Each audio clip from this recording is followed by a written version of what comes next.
In a quiet, small town, Eleanor Baker, a retired schoolteacher, finds herself in the midst of trouble when a group of bikers start harassing her. They target her, thinking she is an easy victim, an elderly woman with no power to fight back. But they don't know her secret. Her brother, a Delta Force commander, has always kept his life far from the public eye.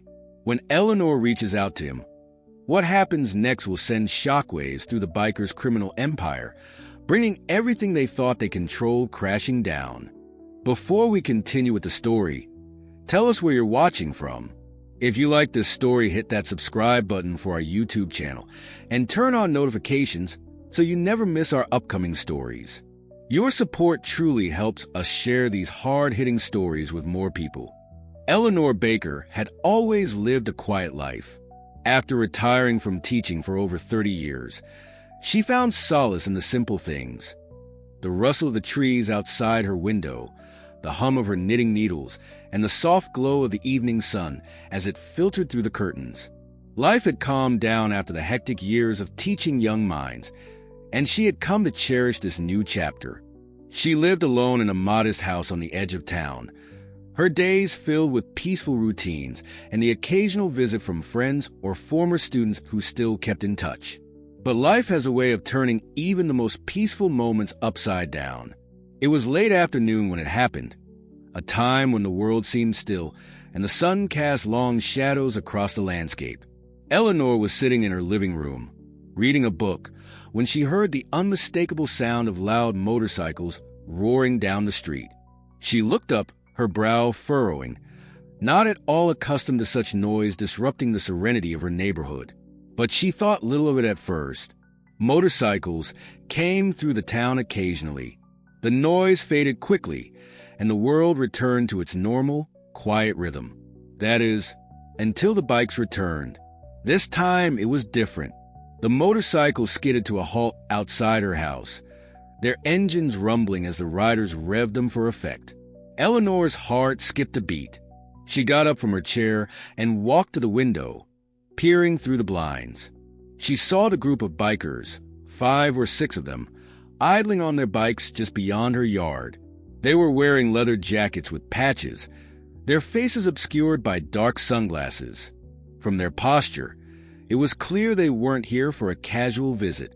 They looked out of place, like trouble waiting to happen. Eleanor felt a twinge of unease. She didn't recognize them.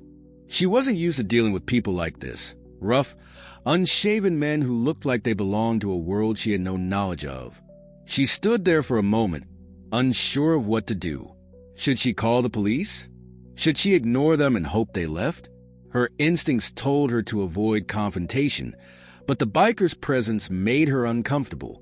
They didn't belong here, and they were making themselves known. As she hesitated, one of the bikers dismounted. A tall man with a scruffy beard and a rough expression. He walked toward the porch of her house without hesitation, his boots thudding heavily on the steps. Eleanor's breath caught in her throat. She quickly stepped away from the window, her heart pounding. She knew she had to do something, but she wasn't sure what. The man knocked sharply on her door, and Eleanor felt her pulse quicken. She wasn't prepared for this. She wasn't prepared for anything like this. When she opened the door, the biker smiled, but it wasn't a friendly smile. It was one that made her skin crawl. "Hey, lady," he said in a low voice. "Got any beer in the fridge? We're running low, and this place looks quiet enough to take a break." Eleanor blinked, her mouth dry. She wasn't sure how to respond. She wasn't used to such rude, intrusive behavior, especially from a stranger. Her eyes glanced toward the other bikers, still sitting on their bikes, watching her house like predators waiting for the perfect moment to strike. "I'm afraid I don't have any beer," Eleanor said, trying to keep her voice calm. "I'm not interested in company today." The biker didn't flinch. Instead, his smile grew wider, his voice lowering. "We'll see about that," he said, his tone threatening. "I think you've got something that belongs to us." Before she could respond, the man stepped closer, his breath smelling of cigarettes and alcohol. He looked her up and down, clearly sizing her up like she was just another obstacle. Eleanor's heart raced as she took a step back, her mind racing for a way to get rid of him. The sound of footsteps from the other bikers behind him was louder now. They were getting off their bikes, drawing closer. Eleanor's mind scrambled. She could feel the tension rising in the air, thick with menace. "I don't want any trouble," Eleanor said, her voice shaking now. "Too late for that," the biker responded, grabbing the doorframe to prevent her from closing it. "Now, let's talk about what you can do for us. We could use some help around here, and you're going to be our new best friend." Eleanor swallowed hard, her mind racing. This wasn't just harassment anymore. It was intimidation. They were pushing her into a corner, and she didn't know how to get out. As the bikers crowded the porch, Eleanor's thoughts turned to her brother, James Baker. He had been a pillar of strength in her life, a quiet, steadfast man who had always looked out for her. She had never shared much about him with anyone in the town. After all, he was a man who lived in the shadows. But Eleanor knew one thing. James was not the kind of man to let something like this slide. What she didn't know was that her brother wasn't just a retired military man. He was a Delta Force commander, a man with skills and connections that stretched far beyond what anyone in their quiet town could imagine. And when Eleanor called him, everything would change. The sound of the bikers' laughter on her porch filled the air like a heavy fog, thick with menace. Eleanor stood there, her hand still gripping the doorknob, frozen in place as the reality of the situation began to sink in. These men weren't just passing through. They were here with an agenda, and it wasn't going to be a peaceful one. The biker who had spoken to her stepped closer, his eyes gleaming with a mix of amusement and dread. He could see the fear in Eleanor's eyes, and it seemed to encourage him. The others, meanwhile, were moving around her property, circling her house like wolves scenting weakness. Eleanor felt trapped, helpless in a way she hadn't felt since she was a young woman. It wasn't the kind of fear she'd had when dealing with unruly students or unruly teenagers. It was a cold, calculating fear that gripped her insides, a fear she had never known. The man on her porch continued to leer at her. "It's a quiet little town, isn't it?" he said, taking a step forward. "Sure would be a shame if something were to happen to a nice little place like this." His voice dripped with sarcasm. Eleanor didn't know what to say. She didn't know how to respond. She had been a teacher for decades, a figure of authority in her own right. But now, in the face of these bikers, she felt powerless. But as the fear gripped her, a sense of resolve began to grow. She wasn't entirely defenseless. She had one last option. She turned her back on the biker, quickly walking inside the house. "I'm not interested in your company," she called back, her voice shakier than she had intended. "I'm going to call the police." The biker chuckled, the sound dark and low, before he called after her. "You can try that, but I'm sure you'll be too scared to do much after I show you what I really want." Eleanor slammed the door shut and locked it. She couldn't stand there and wait to be bullied into submission. She had to call someone. She had to call James, her brother. She had never needed him more than she did in that moment. She hurried to the phone, her fingers trembling as she dialed his number. She hadn't spoken to him in weeks, and the connection between them had always been distant. But when James answered the phone, Eleanor's voice broke the moment she heard the familiarity of his voice. "James," she said, her breath catching in her throat. It's Eleanor. I need you. There are some men here, bikers. They're on my property and they're threatening me. I don't know what to do. I'm scared." There was silence on the other end of the line for a moment. But then James spoke. His voice, calm and measured, gave her a moment of comfort. "Eleanor," he said, his tone steady, like a rock in a storm. "Listen to me. You're going to be all right. I need you to stay calm. Lock every door. And don't open it for anyone but me." "James, Eleanor started, but he cut her off. "No more talking," he said firmly. "I'm on my way. Stay inside. Do not engage with them. I'll handle this." And with that, the line went silent. Eleanor stood there for a moment, her heart still racing. She hadn't expected such a calm, controlled response, but she knew one thing. Her brother was coming. He was coming for her, and he wasn't the type of man to back down. Eleanor did as her brother instructed. She locked every door and every window, pulling the curtains closed to keep out the prying eyes of the bikers still lingering outside. She moved quietly through the house, her thoughts a whirlwind of anxiety.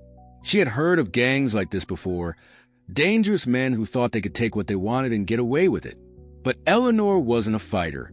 She had spent her years in classrooms, nurturing young minds, guiding them through lessons in life and math. This wasn't a world she understood. As she stood by the window, her fingers clenched into fists at her side, Eleanor thought about what James had done for her over the years. How he had always been there when she needed him, always a quiet, steady presence in her life. But James wasn't just her brother. He had a history, a past that she barely knew about. He had been in the military for years, but she had always kept his life a secret from the small town she lived in. She had never fully understood the scope of what he had done, the weight of his career. But now she knew. Now, she understood just how dangerous these bikers were, and how capable her brother was of handling men like them. The truth of it made her both relieved and afraid. She had no idea how far James's reach extended, how much power he held. But she knew this. The bikers had no idea who they were messing with. And when James arrived, they were going to learn that lesson the hard way. Meanwhile, miles away, James Baker was already in motion. As soon as he hung up the phone, his training took over. He didn't hesitate. He didn't waste time with unnecessary details. Every part of him was focused on the task ahead, protecting Eleanor. He had been through countless operations, been in situations far more dangerous than a handful of bikers harassing his sister. But this was personal. This was his family, his flesh and blood. James was a Delta Force commander, one of the best in the business. Years of high-stakes operations had given him a level of skill and discipline that few could rival. But even the best had to rely on their instincts, and James's instincts told him one thing. These men were no joke. They were a small piece of a much larger problem. And if they were harassing his sister, they had to be dealt with swiftly and decisively. He grabbed his gear, slipping into his combat boots and jacket. His mind was already calculating. His military background kicked into high gear, and he knew that Eleanor was safe for the time being. She was smart, and she'd done exactly what he'd told her to do. The bikers didn't stand a chance. As he pulled out of his driveway, his phone buzzed. It was a text from one of his contacts, a former ally from his days in the military. It simply read, "These guys are bigger than you think. They're part of something more dangerous." James's jaw tightened as he read the message. He had suspected as much. This wasn't just some random group of troublemakers. It was part of a larger operation. But that didn't matter right now. What mattered was getting to Eleanor. The rest would come later. His truck roared to life as he sped down the highway, every mile closer to his sister. Every second counting down to the moment when this nightmare would end. The air in Eleanor's house had changed the moment James walked through the door. The tension that had hung in the air, thick with fear and uncertainty, seemed to dissipate. Eleanor didn't know if it was because her brother had arrived or because she knew that, with him here, the bikers' harassment was about to come to an end. James stood in the living room, his gaze sweeping over every corner of the house. He wasn't just assessing the immediate threat. He was taking stock of every possible angle. The way he moved, the calmness in his demeanor. It was a stark contrast to the chaos and fear Eleanor had felt earlier. This was a man who had seen the worst the world had to offer and still remained unshaken. And that strength gave her a small measure of hope. "Sit tight," James said, his voice steady. "I'll take care of everything. Just stay in here and don't open the door for anyone but me." Eleanor nodded, but as James turned to leave the room, she couldn't help but feel a pang of worry. She wasn't used to feeling so helpless. Her brother had always been her protector. But now, she was no longer the little sister he used to defend. She had always been independent, but in this moment, All she wanted was to know that he would succeed, that he would keep her safe. "I'm scared, James," she said quietly, almost as an afterthought. James stopped at the door, his hand resting on the knob. He turned to face her, his expression softened by years of knowing her better than anyone else. "You're stronger than you think, Ellie. You've always been. Now, I need you to be strong for just a little longer. I'll handle the rest." With that, he left the room, his footsteps silent as he disappeared into the hallway. Eleanor watched the door close behind him, her heart pounding in her chest. She could hear her own breath as the seconds ticked by, each one feeling longer than the last. James moved swiftly through the house, checking every window, locking every door. He wasn't sure when the bikers would return, but he knew they would. He knew their type.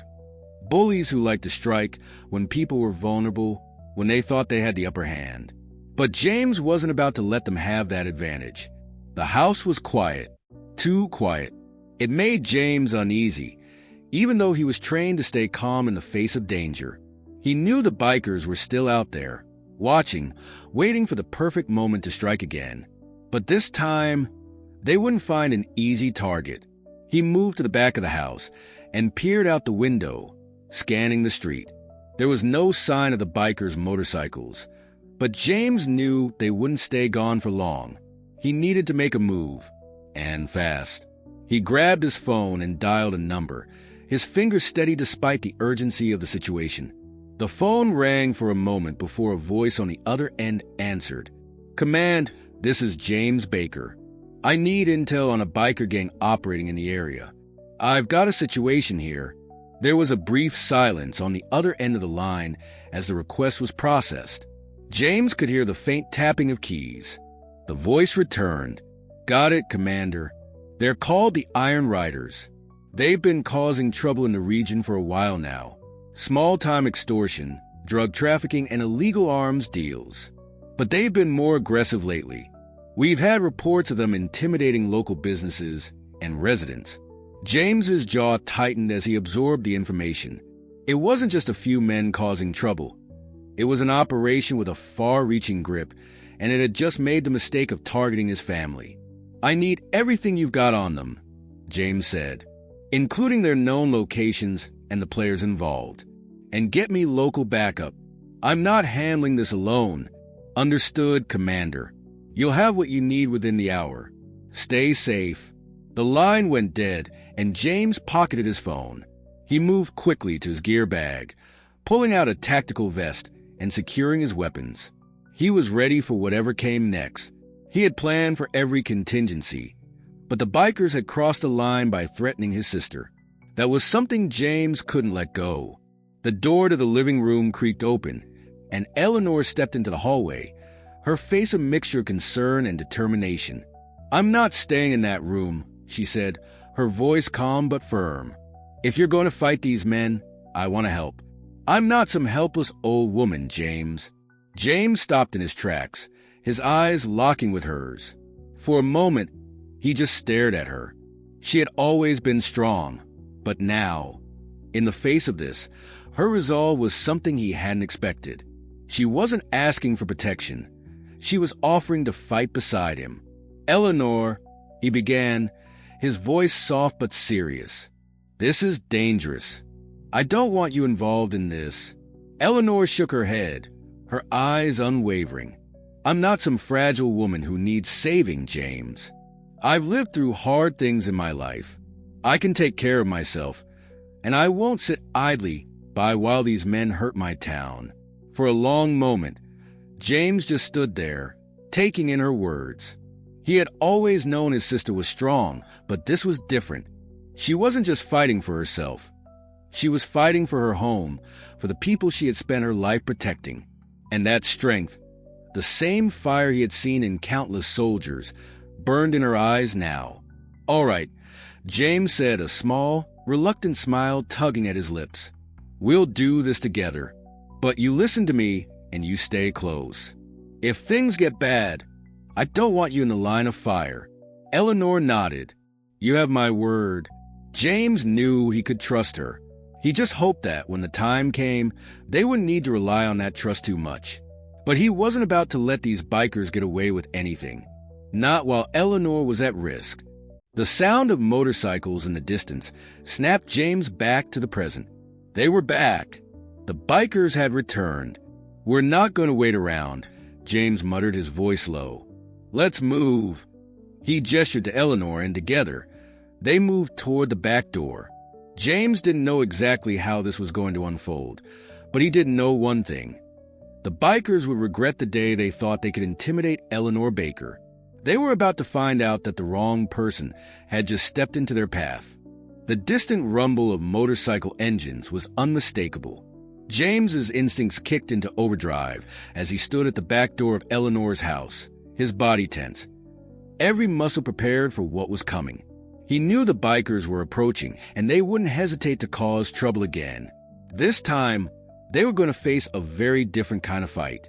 Eleanor stood beside him, her gaze sharp, her resolve unshaken. The fear that had gripped her earlier was gone, replaced by a sense of purpose that mirrored James's own. She was no longer just a scared woman trapped in her house. She was a partner, standing by her brother as they prepared to face the danger head-on. James turned to her, his voice low but firm. "Stay behind me. If it gets ugly, I want you to get inside and lock the door. We don't have time for anything else." Eleanor nodded, the unspoken understanding between them clear.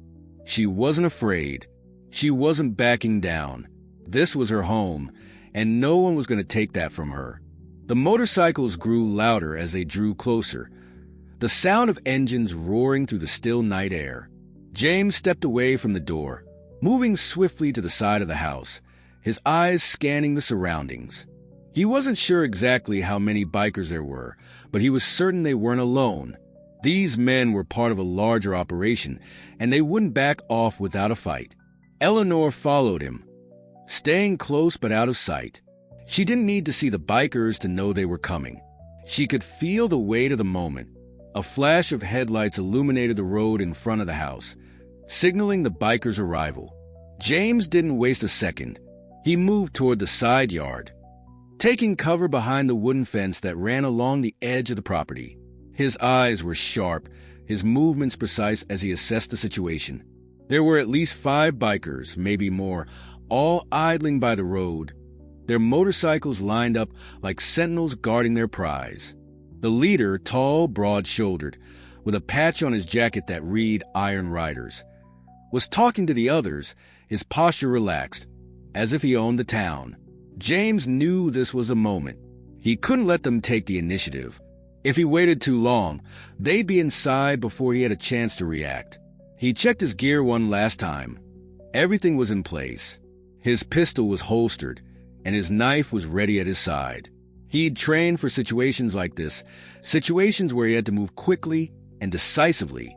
He had learned long ago that the first strike was the most important.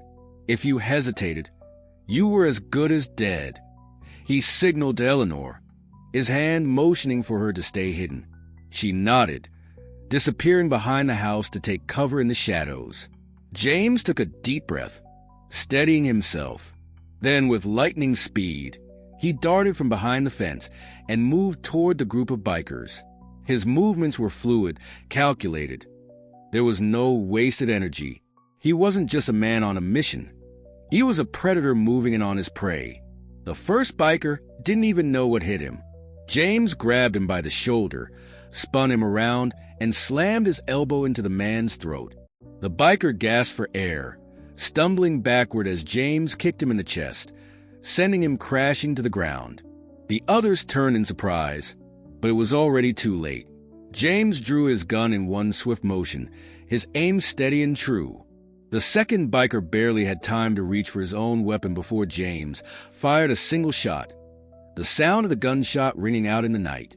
The biker dropped to the ground, clutching his side, the pain coursing through him as he writhed in agony. The remaining bikers were already scrambling for their bikes, trying to start the engines and escape, but James wasn't going to let them get away. He had planned for this moment. He knew how to cut off the escape routes, how to trap them in their own chaos. The leader of the group was shouting at the others, trying to regain control of the situation, but James wasn't listening. He was already moving again, his footsteps quick and calculated. He reached the third biker before the man could even react, grabbing him by the arm and slamming him into the side of a parked car. The impact knocked the wind out of the biker, and James didn't give him a chance to recover. A quick jab to the throat rendered the man unconscious, his body collapsing in a heap on the pavement. The two remaining bikers, realizing that they were losing ground fast, made a desperate move. One of them reached for a knife at his belt, brandishing it with a growl, while the other pulled a gun. They were cornered now, and desperation was starting to cloud their judgment. James wasn't about to give them a chance to regain control. He dropped to the ground, avoiding the knife's wild swing as it slashed through the air.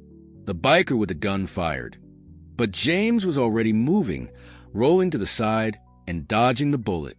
The gunman cursed his aim off as he tried to line up another shot. In one fluid motion, James drew his own gun, his arm steady as he fired a single shot. The bullet hit the gunman in the shoulder, knocking him back, the weapon falling from his hand. The biker dropped to his knees, clutching his shoulder as blood poured from the wound. The last man, the one with the knife, lunged at James in a final, desperate attempt. But James was faster.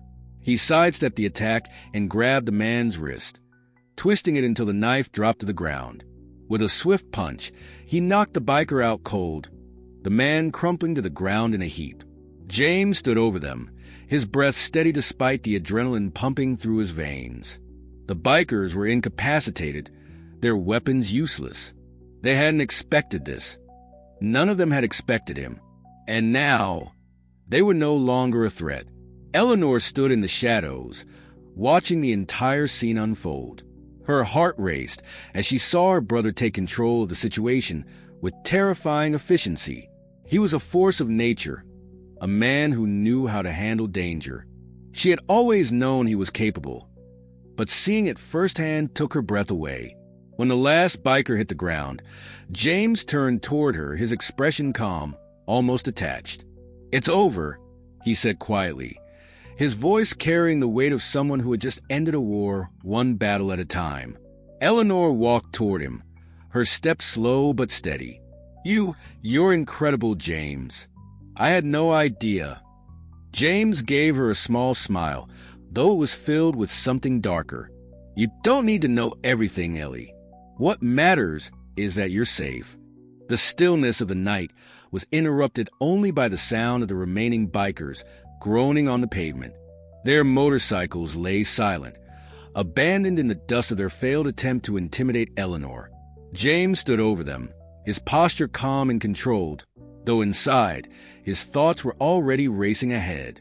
He had expected resistance, but he had made it clear this wasn't just a warning. It was a statement. Eleanor, still processing the whirlwind of events, finally stepped closer, her eyes wide with awe and uncertainty.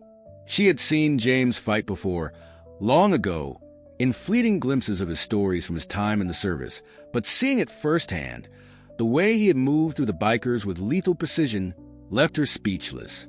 James turned to her, noticing the look on her face. "It's not over, Ellie," he said, his voice quiet but firm. "This is just the beginning. These men were part of something bigger. If we don't deal with this properly, they'll come back." Eleanor nodded, though her heart still pounded in her chest. She hadn't realized how deep the problem ran. The bikers weren't just random thugs. They were connected to something far more dangerous, something that extended beyond her small town. She had always lived a quiet, sheltered life, but now she was being pulled into a world she didn't understand. I don't know what to say," Eleanor stammered, her eyes scanning the fallen bikers. "I've never seen anything like this. I never thought this would happen here." James knelt down next to the leader of the group, who was still groaning, trying to regain some sense of consciousness. He grabbed the biker's jacket, flipping it over to inspect the patches and insignia. "These men are part of a larger network," he muttered, more to himself than to Eleanor. "I know their type. They're connected to a gang that runs operations across the region. Drugs, extortion, protection rackets. You name it, Eleanor shivered at the mention of the word drugs, realizing how close she had come to being swept up in something far more dangerous than a simple threat. She took a step back, trying to keep her distance from the biker on the ground, but she couldn't tear her eyes away from the chaos that James had just quelled. James glanced up at her, his eyes softening for a moment. "Look, Ellie," he said, straightening up and wiping his hands on his tactical jacket. "I didn't want this to happen.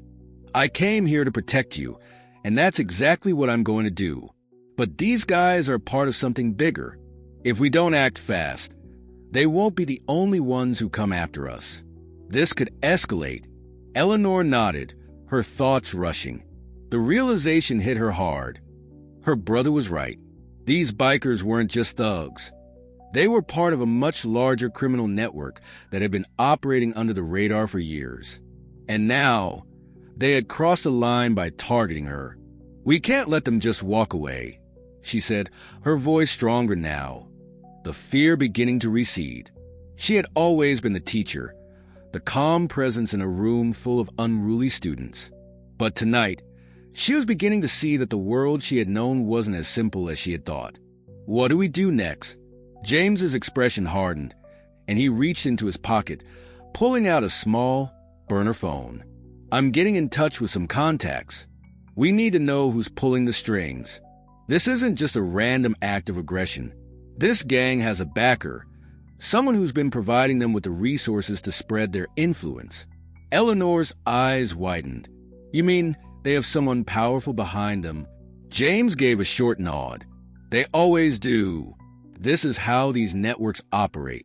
They hide in the shadows, pulling the strings from behind the scenes. But we can't let them stay hidden. We need to find the leader, the one behind the operation, and make sure they're taken down." Eleanor swallowed hard, the weight of the situation pressing on her chest. She had thought her quiet, peaceful life in this small town was all she needed. But now, everything had changed. The bikers were only a small piece of a larger puzzle, and she could no longer hide from the danger that loomed. James straightened up, his eyes scanning the wreckage of the fallen bikers. The leader of the group was still groaning, clutching his side, while the others were either unconscious or incapacitated. James walked over to the leader and crouched down, his voice low and commanding. "You'll tell me everything you know," he said firmly. "Who's your boss? Who's behind this operation?" The biker looked up, his face twisted in pain and fear. He was trying to gather his wits, his brain still foggy from the brutal takedown. James's presence was imposing, and it was clear that the man knew he was in no position to negotiate. I don't know what you're talking about," the biker stammered, but James's hand landed heavily on his shoulder, applying pressure to emphasize his point. "You'll talk," James said quietly. "You don't have a choice. I know your gang's operations. I know how this works. You can make this easy on yourself, or you can make it hard." The biker's eyes darted between James and Eleanor, clearly weighing his options. His breath was shallow, his body trembling as he realized the severity of the situation. "All right," he muttered, his voice tight. "You want names, you got 'em. But you're not going to like what you hear." James didn't flinch. "Tell me everything." The biker let out a ragged breath. "It's all connected to a man named Vincent Cole. He's the one who runs the show. All the drugs, all the muscle. It's his. He funds us. We're just the foot soldiers. The real power's in the city. We get orders from him through intermediaries. He's untouchable. You won't get to him." James's jaw tightened at the name. Vincent Cole, a name he had heard whispered in the darker circles of his military career, a name associated with power, corruption, and a network that ran through every part of the criminal underworld. James's eyes flickered with a dangerous resolve. "I'll get to him," James said softly, almost as a promise. He turned to Eleanor. "Get inside. Lock the doors. I'll be back. But this isn't over." Eleanor nodded, her fear replaced now with a sense of determination. She had never imagined that her quiet life could be upended like this. But now, she wasn't going to be the one running away. She was going to face this head-on, with her brother by her side. James stepped back, his eyes never leaving the biker who was still nursing his injuries on the ground. The mention of Vincent Cole stirred something deep within him, a quiet fury that had long been dormant.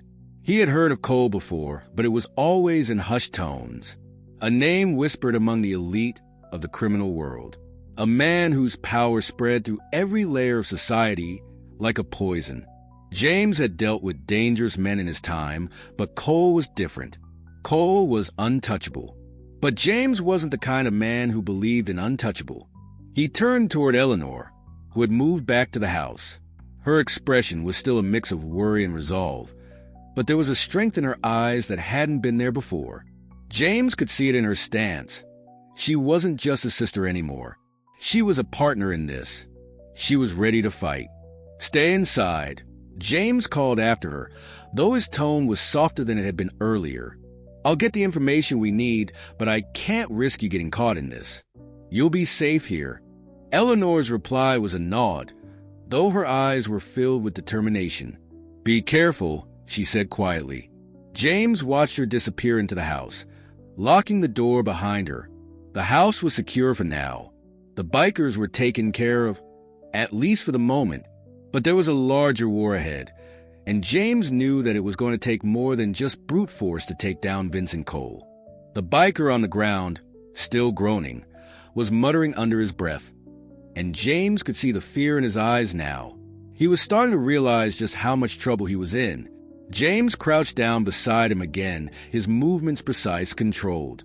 "You're not going to like the next part," James said coldly, his fingers tightening around the biker's collar.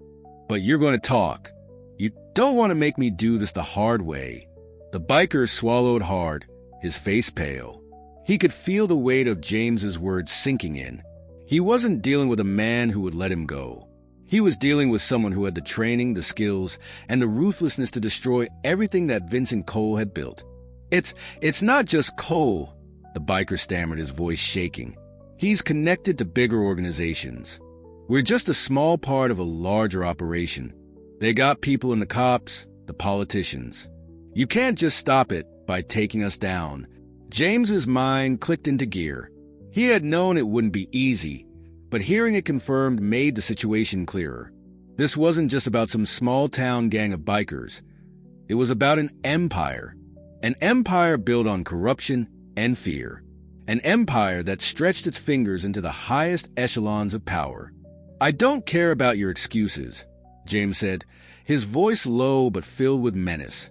"I need you to tell me everything. I'm going to burn Cole's empire to the ground, and I'm going to start with you."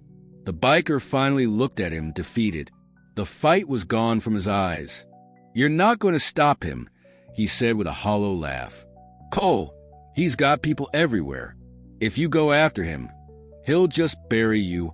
James stood up, his eyes narrowing. "Then let him try." He turned away from the biker and walked toward his truck, his mind already spinning through the next steps. He needed to gather intel. He needed to know who was working with Cole, who was protecting him, and how deep the corruption ran. But more importantly, he needed to find a way to make Cole feel the pressure, the kind of pressure that made men like him crack. Eleanor sat in the living room, her heart still racing from the chaos that had unfolded just outside her front door. The sense of urgency hadn't left her. If anything, it was growing stronger. She hadn't expected this. But now that she knew the truth about what her brother was up against, she wasn't going to sit by and watch him fight this battle alone. James had always been a protector. He had always been the one to shield her from the darkness of the world. But now, she was ready to fight for herself and for him. She grabbed her phone, dialing a number she hadn't called in years.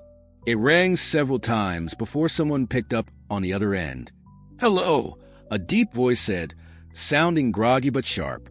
"Alex," Eleanor said, her voice steady but urgent.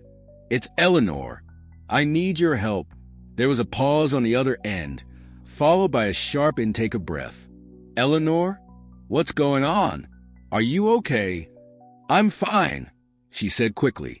"But I need you to get in touch with some people. Friends of yours, I'm sure. We need intel. My brother is dealing with something big. It's worse than we thought. I don't know what to do." Alex was silent for a moment.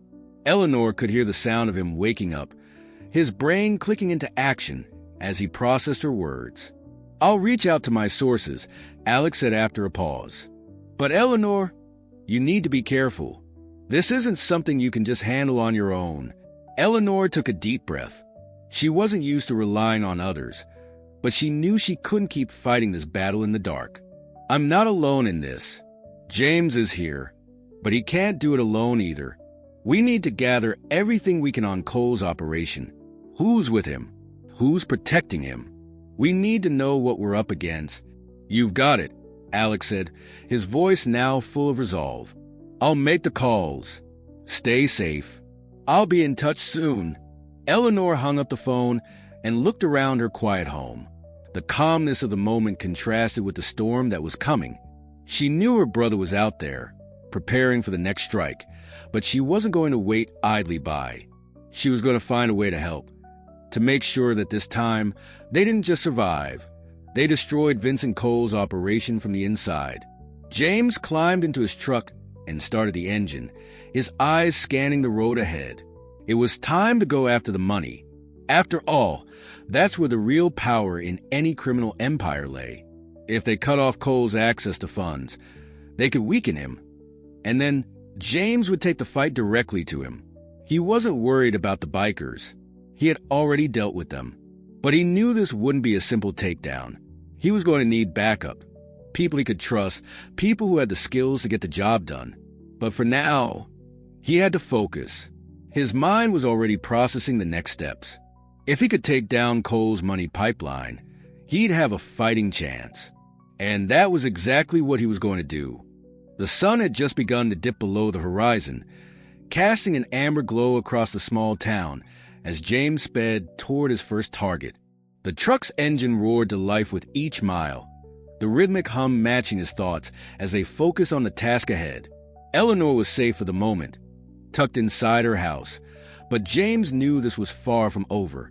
In fact, this was just the beginning. Vincent Cole was no small-time operator. James had always known that, but the more he learned, the clearer it became. Cole didn't just run a gang of bikers or a few illicit operations here and there. He was a mastermind behind a criminal empire with fingers in many pies: drugs, arms dealing, illegal gambling, even local law enforcement. He had built his empire on fear and corruption, and that made him a dangerous adversary. But James wasn't afraid. He was prepared. The first step was cutting off Cole's money. If James could disrupt Cole's flow of cash, it would send a message. It would make Cole realize that he wasn't as untouchable as he thought. Money was power, and without it, Cole's entire operation would begin to crumble. James's mind clicked into action, replaying every bit of intel he'd gathered about Cole's network. The biker gang, the extortion rings, the shady business dealings.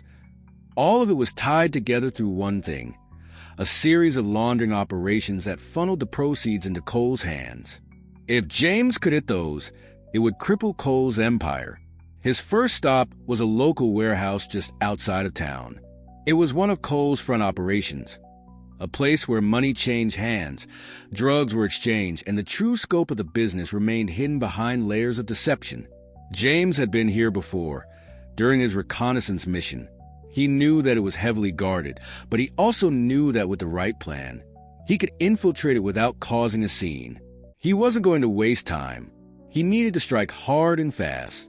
He parked his truck a few hundred yards from the warehouse and moved quickly toward his position. Every movement was calculated, precise. He wasn't just dealing with low-level thugs anymore. He was about to take on the heart of the operation, and he had to make sure nothing went wrong.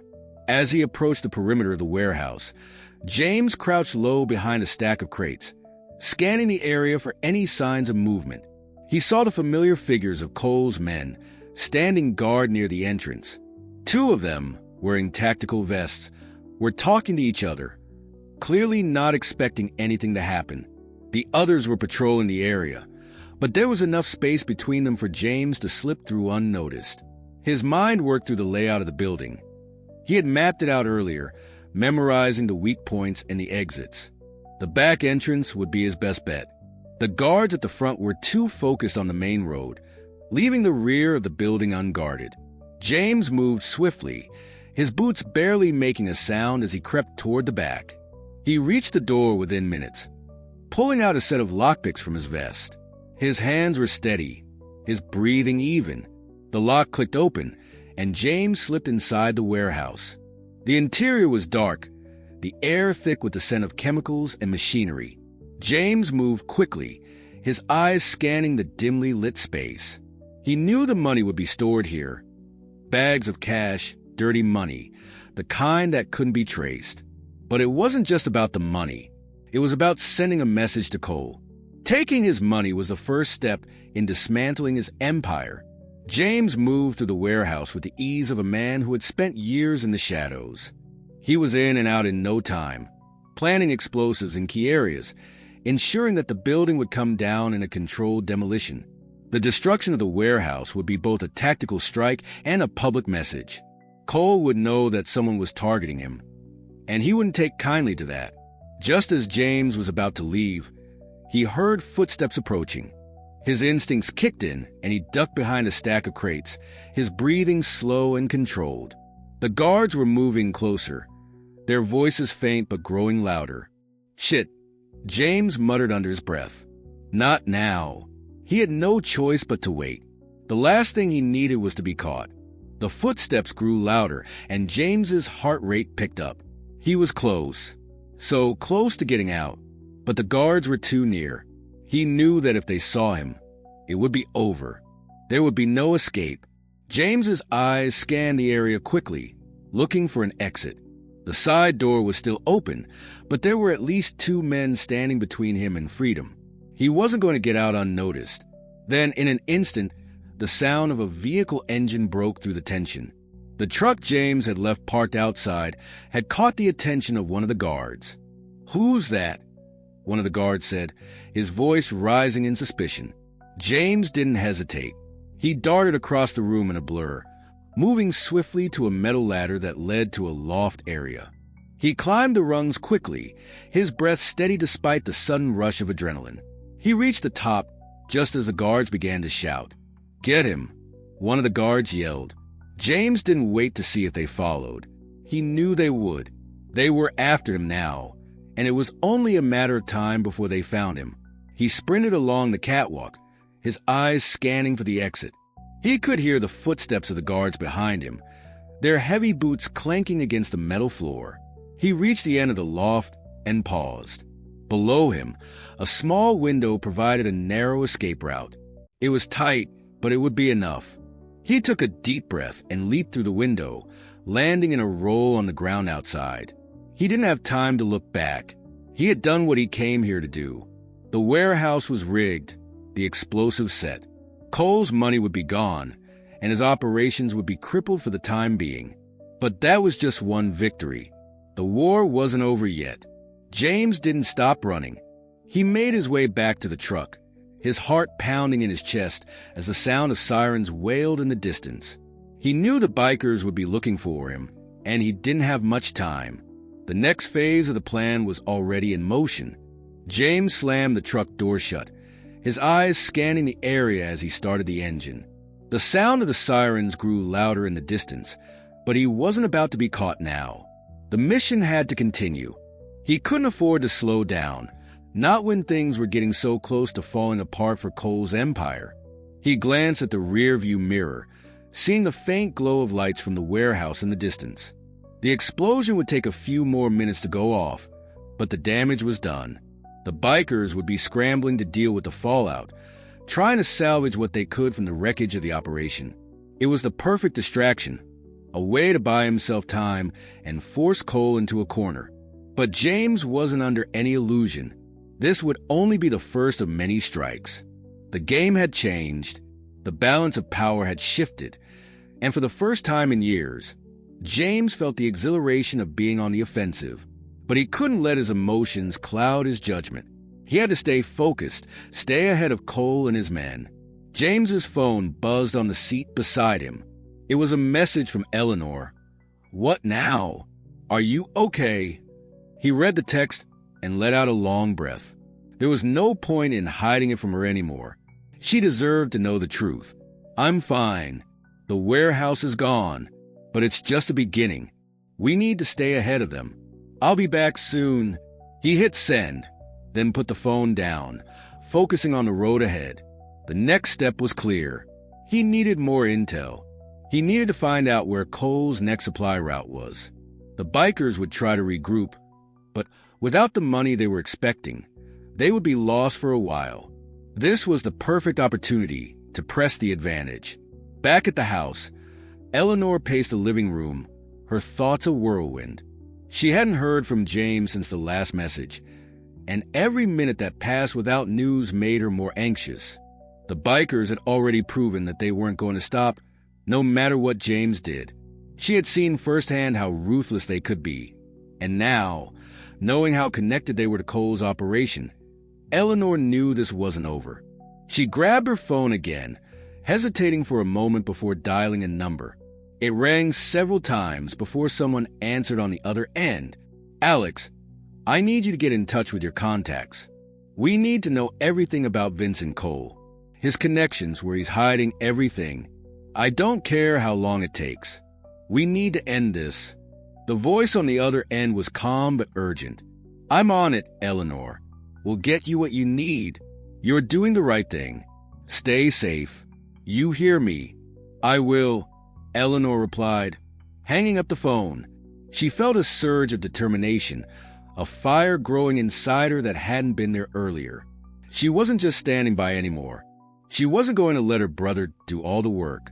She was going to help him, however she could. As the minutes ticked by, Eleanor could hear the faint sound of motorcycles in the distance, getting closer. Her heart raced, but she kept herself steady. She couldn't be afraid now. She had made up her mind. She was part of this mission, whether she liked it or not. And she would do everything she could to make sure her brother succeeded. James was already planning his next move as he drove through the darkened streets of town. The area was quiet now, eerily still after the explosion at the warehouse.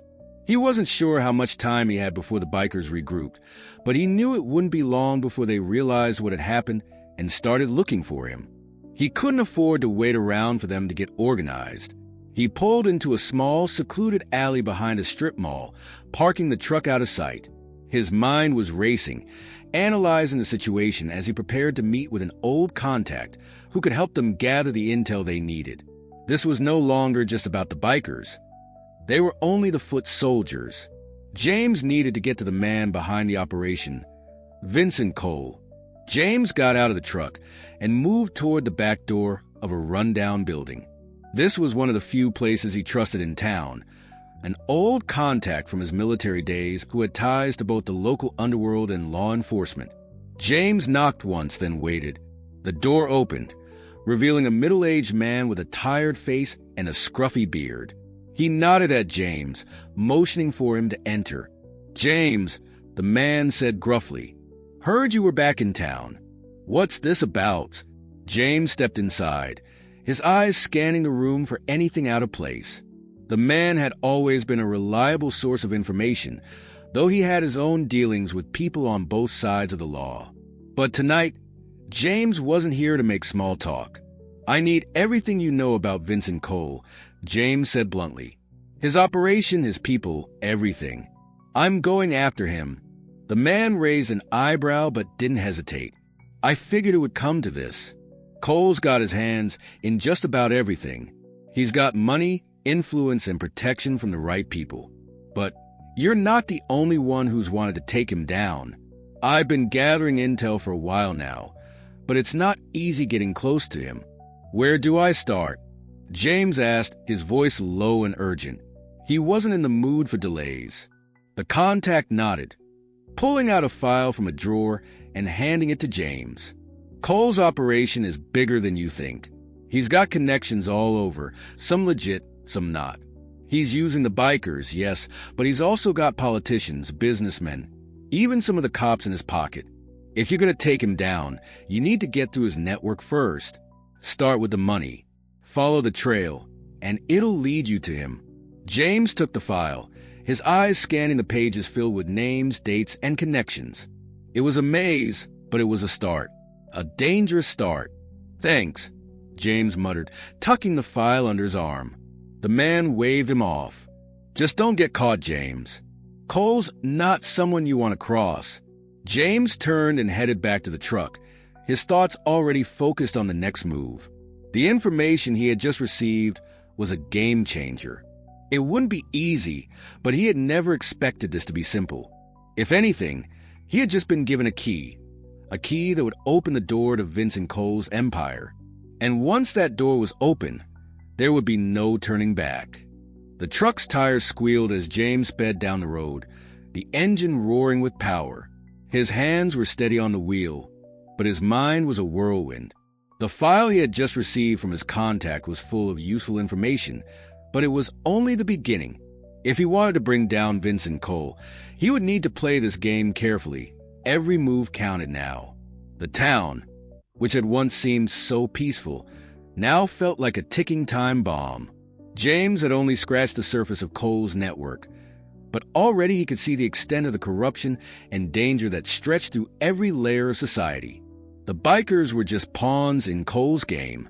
The real power, the money, the influence, was what James needed to target if he wanted to break this system wide open. The road ahead was dark, but James had a purpose now. He wasn't just fighting for his sister's safety. He was fighting for the future of the town. The longer Cole and his cronies stayed in control, the harder it would be to fix the damage they had done. James pulled into a secluded area just outside of town, near an old industrial park.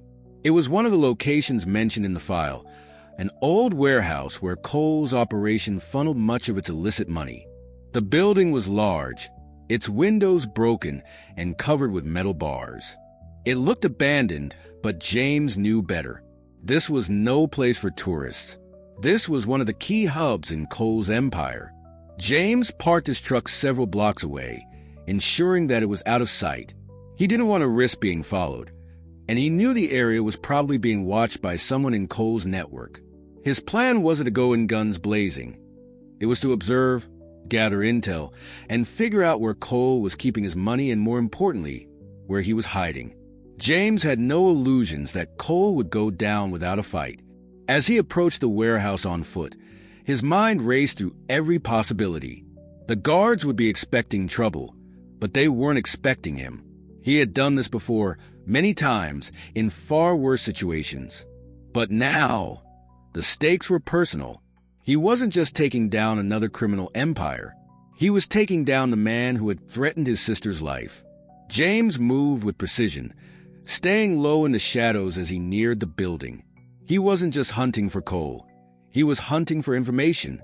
Inside the warehouse, there would be something: documents, cash, weapons, that would lead him closer to his target.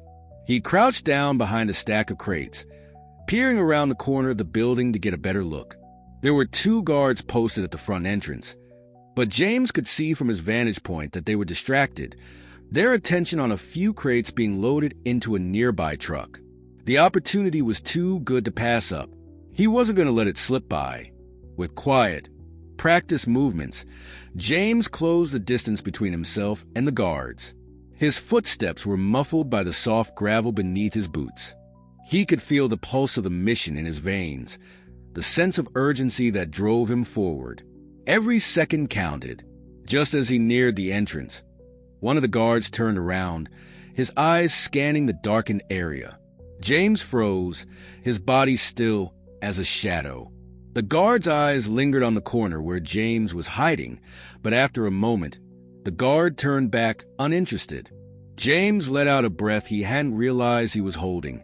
He had narrowly avoided being spotted, but his focus didn't waver. He had to get inside. He crouched down, moving swiftly to the door. It was an old metal door, bolted shut with a heavy lock, but it didn't take James long to pick it. He'd done this 100 times before.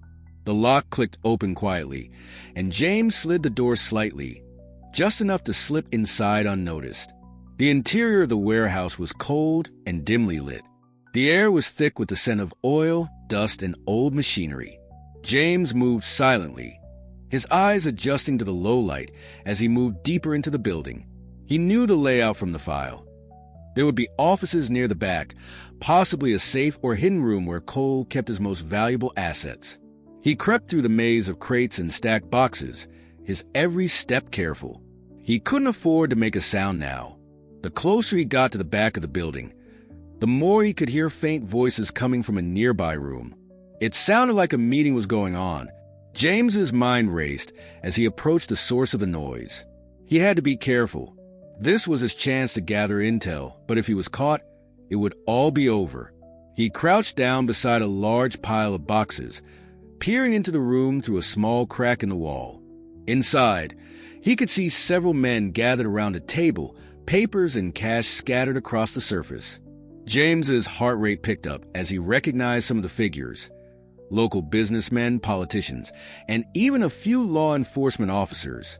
These were the connections that Cole had cultivated over the years, the men who made sure his empire thrived in the shadows. But it was the man sitting at the head of the table that caught James's attention.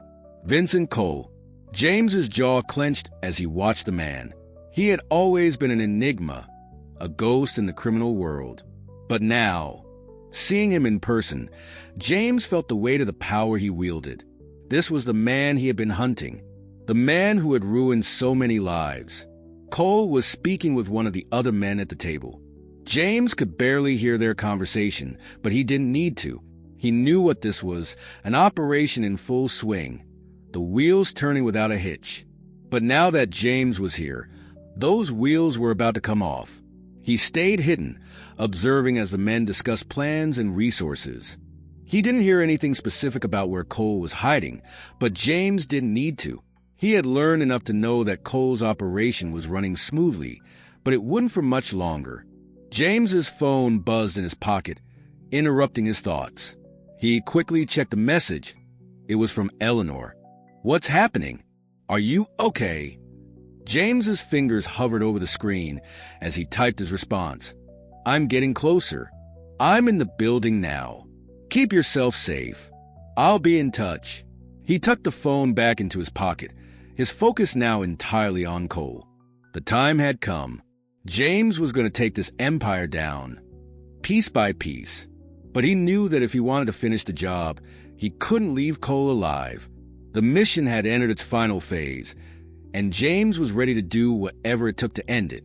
The air inside the warehouse felt thick with tension as James silently watched Vincent Cole at the head of the table. Every word that Cole uttered seemed to ripple through the room, cementing the fact that he was the man in charge of an empire built on fear, corruption, and violence. For James, the target had never been clearer. Cole's casual posture, the way he leaned back in his chair with an air of arrogance, only fueled James's anger. This was a man who thought he was untouchable. This was a man who had spent years manipulating the system, gathering power, and poisoning the community from within. And yet, James could see it now. Cole was more fragile than he appeared. The cracks were there. James just needed to exploit them. James stayed crouched in the shadows, listening intently to the conversation unfolding in front of him. He wasn't sure how long he could remain unseen, but the time for action was fast approaching. The pieces were all falling into place. He had the intel he needed, and Cole was now in his sights. Cole continued to speak, his words punctuated by the occasional chuckle from one of the men around the table. James could hear the smugness in Cole's voice, the casual disregard for the law, for the people he was trampling on to maintain his empire. But James was done with this man's games. It was time to take him down. "We've got everything we need," Cole said, gesturing to the pile of documents and cash on the table. "The police are in my pocket. The politicians are too. Nobody can touch us. Not now." One of the men, a tall, thin figure with a scruffy beard, nodded in agreement. "Everything's in place, boss. The next shipment's coming in tomorrow. We'll be set for the next phase." And with the bikers still doing their part, James's eyes narrowed. The bikers? He knew they were just a muscle. But Cole's operation was far bigger than that.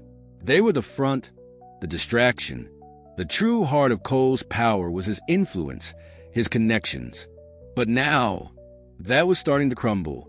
James had already made sure of that. Cole leaned forward, his fingers lightly tapping the surface of the table. Good, but we need to keep the heat off us. The cops will keep their distance, but we need to stay under the radar. The last thing we need is some outsider poking around. James felt a chill run down his spine. He knew exactly who Cole was talking about.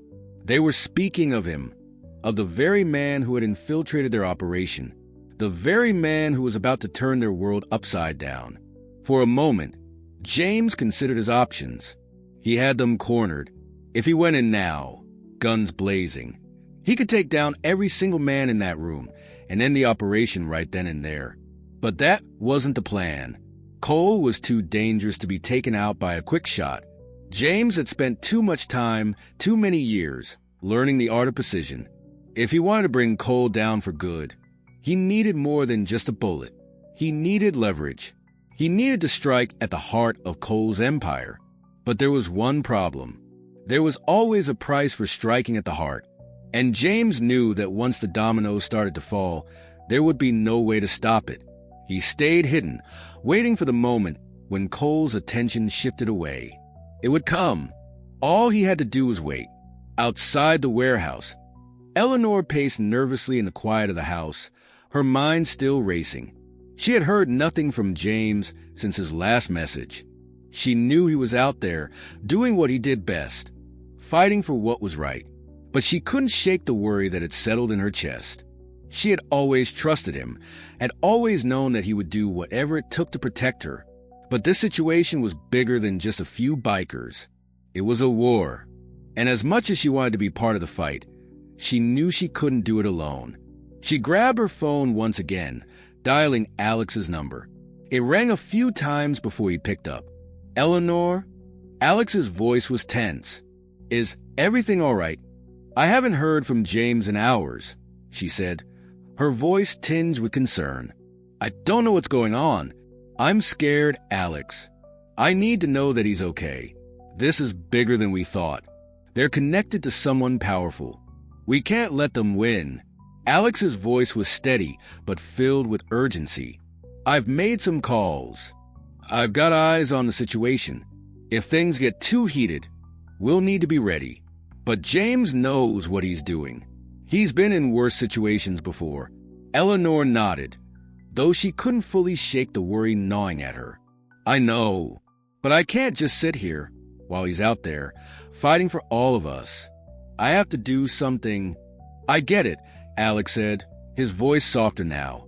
But James has a plan. You've got to trust him. Eleanor took a deep breath, trying to steady her racing thoughts. She didn't want to be left in the dark. She couldn't bear the thought of being helpless. But she also knew that rushing in without a plan would only get in the way. James was in control now, and she had to let him handle it. Back inside the warehouse, James made his move. The guards were still distracted, their attention on the paperwork and the cash. He moved quietly toward the door leading to the main office, where Cole and his men were meeting. James's heart beat faster as he crept closer. Every step was deliberate, every movement calculated. He couldn't afford to be careless now. He reached the door, pausing just outside. The voices inside were growing louder, but James had a clear shot at the man he needed to take down. He slowly pushed the door open, his hand steady as he slipped inside, the quiet hum of his breathing the only sound in the room. There at the table was Vincent Cole. James's eyes locked onto his target. The time had come. James stood motionless in the doorway, his heart beating in time with the silence that hung between him and Vincent Cole. Every muscle in his body was coiled, ready to act, but he knew that one wrong move could mean disaster. This was a moment he had been working for, the moment when everything could change. Cole's empire was teetering on the edge, and James was about to be the one to push it over. The room was dimly lit, the shadows adding an extra layer of menace to the already tense atmosphere. Cole and his men were focused on the table, their attention not yet realizing that their world was about to come crashing down. But James wasn't here for a confrontation, not yet. He was here for answers. He moved silently across the room, careful to avoid any noise that might alert Cole to his presence. His every step was deliberate, the same precision he had been trained to use on countless operations. He needed to know everything, how deep Cole's network went, how many people were in on it. James wasn't about to let Cole slip away after everything that had happened. He would take down the whole empire. As James approached the table, Cole's voice broke the silence, low and confident. "I'll say this once more," Cole said, his tone cold. "We have everything we need. The bikers are in position. The shipment's coming through tomorrow. Everything is moving according to plan. And no one can stop us now." One of the men at the table, a balding figure with thick glasses, nodded in agreement. "That's right. We've got the cops on our side, the right people in place. No one can touch us." Cole leaned back in his chair, a smug smile playing at the corners of his lips. But James could see the tension in his eyes. The man was trying to convince himself that his empire was secure, but the cracks were already starting to show. The explosion at the warehouse had shaken him. James had done his part to destabilize Cole's operation, but now it was time to finish it. He needed to gather information, and he needed to act fast. But he wasn't ready to move just yet. He had to be patient. He took a deep breath, slipping further into the shadows, his eyes fixed on Cole. He couldn't let Cole see him, not yet. He needed to keep the upper hand. There was no room for mistakes. Back at Eleanor's house, she was pacing again, her mind unable to calm itself. The hours seemed to stretch on endlessly, each one filled with an anxious tension that refused to leave. She hadn't heard from James, and that worried her more than she cared to admit. He was always calm, always in control, but this was different. This wasn't just a job, it was personal. And she knew that, no matter how much he tried to shield her from it, it always had been. She stepped to the window, her eyes scanning the road outside. The street was quiet, just as it had been all evening. But something in the back of her mind nagged at her. Something didn't feel right. The explosion at the warehouse had been enough to get anyone's attention. But the bikers wouldn't be done just because one operation had been taken out. They would be regrouping, planning their next move, and that meant James was likely in the thick of it. Her phone buzzed, and Eleanor grabbed it quickly, her heart skipping a beat as she saw it was a message from James. "I'm fine. Things are about to get messy. Stay inside. I'll be back soon." She let out a breath she hadn't realized she was holding, but the knot in her stomach remained. She was glad to hear from him, but it was clear that things were far from over. The message was brief, almost too brief. He wasn't out of danger yet. Eleanor didn't want to sit idly by. She needed to do something, anything. She grabbed her jacket, her mind racing with ways she could help. She wasn't about to wait passively in the house while James was out there facing down Cole's men. Before she could act on her thoughts, her phone buzzed again, this time with a call from Alex. "Eleanor, what's the status?" Alex's voice came through the phone, steady but filled with urgency. "I just heard from James," she replied quickly, her voice strained. "He said he's fine, but things are still dangerous. They're about to get messy. I don't know what's happening, Alex, but I can't just sit here. I need to help." Alex's voice softened. "Eleanor, I know you want to do something. I understand, but James is handling it. He's trained for this. Just stay safe. If things escalate, I'll be ready to help." She clenched her fists, frustration rising inside her. "I don't want to just sit and wait. I can't do that." "Trust him, Eleanor," Alex said firmly. "Trust that he's got this under control. He knows what he's doing. You've seen him handle situations before. He'll be back. Just keep yourself safe." Eleanor closed her eyes, trying to calm herself. Alex was right in a way. James had always been capable, always been the one to take charge when things went wrong. But she had always been there with him, supporting him in her own way. This time, she couldn't do that, and it left her feeling helpless. "I'll wait," she said quietly. "But I'm not just waiting for him to come home. I'm waiting for him to end this." Inside the warehouse, the meeting between Cole and his men continued. The tension in the room was thick, but James had managed to stay undetected. He needed more time. Time to gather the final pieces of the puzzle. Time to figure out where Cole was hiding, how the operation was structured. The moment to strike would come soon, but it had to be perfect. James waited for the right moment. When the conversation shifted again, with Cole becoming more animated and his attention diverted to the papers in front of him, James moved. The file on the table, Cole's plans, was the key to unraveling everything. James slipped forward, his hand reaching for the edge of the table, pulling the documents with a steady hand, tucking them into his vest. This was it. This was the intel that would take Cole down. James had everything he needed. James's heartbeat quickened as he tucked the folder under his jacket. He knew he had to leave. Now. He wasn't here to play games, and the more time he spent in Cole's inner sanctum, the more likely it was that someone would spot him. The documents in his possession contained everything he needed to tear down Cole's operation. But he had to get out before Cole's men realized their empire was about to fall apart. He carefully backed away from the table, keeping to the shadows, his mind running through every possible scenario. The men at the table were too distracted by their own conversation to notice him. The chaos in the room was growing. Disagreements about operations, who would handle what, where the next shipment was coming from. As Cole's power began to unravel, so did the men around him. Their disarray was James's opportunity. He moved toward the door, the sounds of the conversation fading as he put distance between himself and the group. His steps were measured, calculated.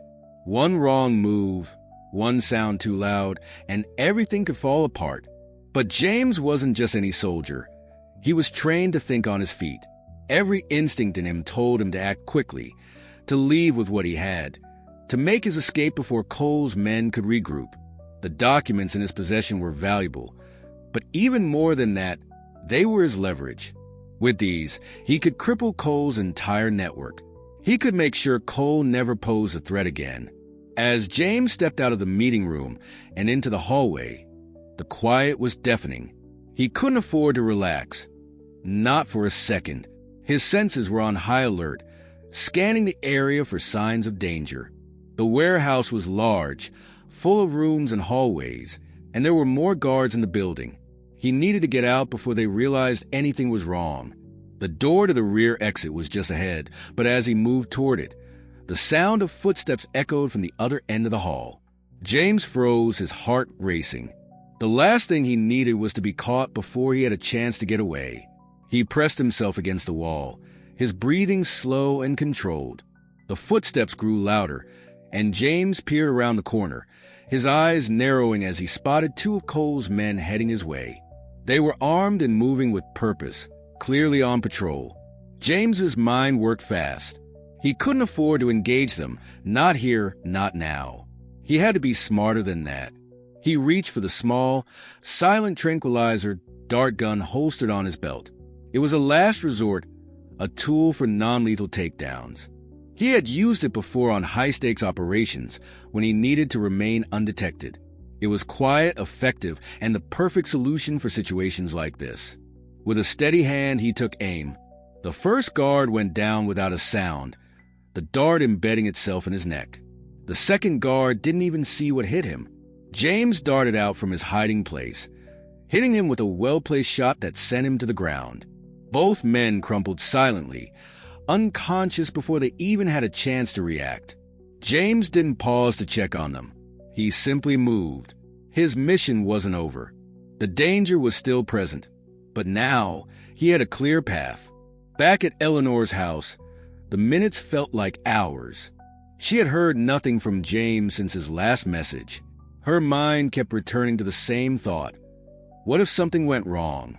What if her brother, the man who had always been her protector, was in trouble and couldn't reach her? She paced again, her nerves growing with each passing minute. She couldn't sit still. Not now. Suddenly, the sound of motorcycles echoed outside. Eleanor froze, her heart racing. The bikers? Were they back? Had they found James? She rushed to the window, peering out into the night. Her eyes scanned the street, but it was just one bike, alone, parked at the edge of the road. Her breath caught in her throat. It wasn't the bikers. It was someone else. The man standing by the bike wasn't someone she recognized, but his presence sent an immediate chill down her spine. He wasn't one of Cole's usual goons, and he wasn't a familiar face from the town. He was taller than most of the bikers, dressed in dark, tactical gear that screamed military grade. His face was partially covered by a mask, but Eleanor could see the unmistakable air of authority he carried. The man looked around, then started walking toward her house. Eleanor's instincts flared. She didn't know who this man was, but she wasn't about to wait around and find out. She hurried toward the back of the house, glancing back at the front door to make sure it was still locked. But just as she reached the back door, she froze. A knock echoed from the front. Her heart pounded in her chest as she held her breath. Was this man alone? Were there more of them? Eleanor? The voice came from the other side of the door, low and steady. She knew that voice. It was her brother. The relief that flooded through her was immediate and overwhelming. She rushed to the door, her hand trembling as she unlocked it. When she opened it, she was met by the familiar face of James, his expression grim but undeniably alive. "James!" she gasped, her voice breaking. He smiled, though it didn't quite reach his eyes. "It's over. For now." James stepped inside, his eyes scanning the room before he closed the door behind him. He moved quickly, checking the locks and ensuring the house was secure before turning to face his sister. "What's happening?" Eleanor asked, her voice urgent. "What's going on? Are they coming after us?" James took a deep breath, his eyes meeting hers. "They will, but not tonight. We've hit them where it hurts. I've got the intel we need, the money, the names, the locations. This isn't over, but we've made the first real strike against Cole's empire." Eleanor's heart raced, but she could see the determination in her brother's eyes. "We'll finish this," she said firmly. Together, James's eyes softened for a brief moment, but there was no time for sentiment now. "We need to move fast. Cole won't sit back, and he's got people everywhere. But with this information, we can take him down. For good." The plan was in motion, and the fight was far from over. But James and Eleanor were ready. Together, they would bring Vincent Cole's empire to its knees. The tension in the air had only grown since James's return to the house. Eleanor could feel it in every glance, every word spoken. They weren't just fighting for survival anymore. They were hunting down the heart of a criminal empire. And if there was one thing James had learned in his time as a Delta Force commander, it was that the heart could never be left intact if you wanted to bring the rest of the body down. "I've got the information," James said as he paced across the room, the weight of the documents in his hands heavy with the knowledge that Cole's empire could crumble at any moment. He flipped through the pages, the names of corrupt officials, the locations of hidden warehouses, the routes used to launder money, all of it laid bare. "This is it, Eleanor," he continued, his voice steady, though a flicker of concern crossed his features. "The empire Cole's built is big, but we've got enough here to hit them where it hurts. But this isn't going to be easy." Eleanor, standing by the window and watching the quiet street outside, turned to face him. "I don't care how hard it gets," she said, her voice filled with conviction. "They're not going to keep running this town. I won't let them. We take them down, James, all of them, and we make sure they never rise again." James paused, taking a long look at her. She was standing tall now, her earlier anxiety replaced with the same quiet resolve he had always admired. She was no longer just the sister he needed to protect. She was his partner, in every sense of the word. "I'm with you," James said. "Let's make sure we finish this." The plan was simple, at least on paper. James had the intel. They had the locations. The next step was a series of rapid strikes against Cole's operation, first targeting the money, then his muscle. They would cut off the flow of cash, take out his protection, and expose the key players in his empire. But no plan ever went exactly as expected. James had spent years perfecting his strategy, adapting to the ever-changing dynamics of warfare. The enemies weren't always what you expected, and the obstacles were often more than just physical. In Cole's case, there was another layer of danger, a web of influence and corruption that ran deep, far deeper than even James had initially suspected. This wasn't just a battle for money or control. This was a battle for power. And that power was in the hands of men who didn't give it up easily. "We've got a few targets," James said, his finger tracing the maps and documents laid out in front of him. "We take down the local police station first. That's where most of Cole's protection comes from. Then we hit the money laundering operation downtown. They've been using the local businesses to cover their tracks, and we're going to shut that down. Once that's done, we go after Cole. We hit him directly. No more hiding." Eleanor nodded, absorbing the gravity of his words. "Where do we start?" "Tonight," James said, his voice low. "We start with the cops. I've got eyes on the precinct. We'll hit them hard, before they can even react."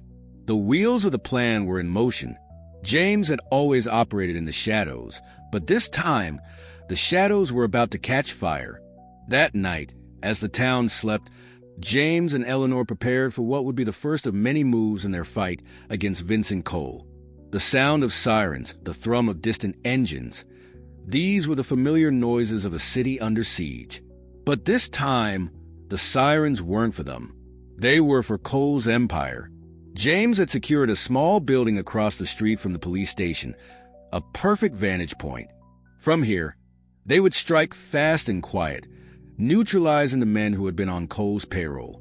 The precinct had always been the keystone in Cole's hold on the town. If they could take it, they could begin dismantling the rest. Eleanor moved around the room, checking her equipment, her face set in determined lines. She wasn't a soldier, but she had become something much stronger.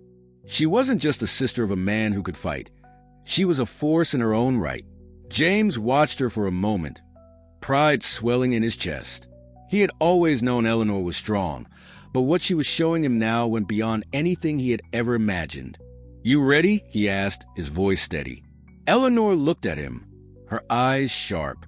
"Let's do this." They left the safe house and moved quickly, blending into the night like shadows. The precinct loomed in the distance, its lights flickering as a handful of officers moved in and out of the building. The plan was to hit them before they even realized what was happening, to make sure that Cole's influence in law enforcement was severed in one swift strike. James tapped into his communication device and made the call to his team. "Go," he said, his voice cool and composed. In the blink of an eye, the night erupted into chaos. Sirens screamed, lights flashed, and officers scrambled to defend their precinct.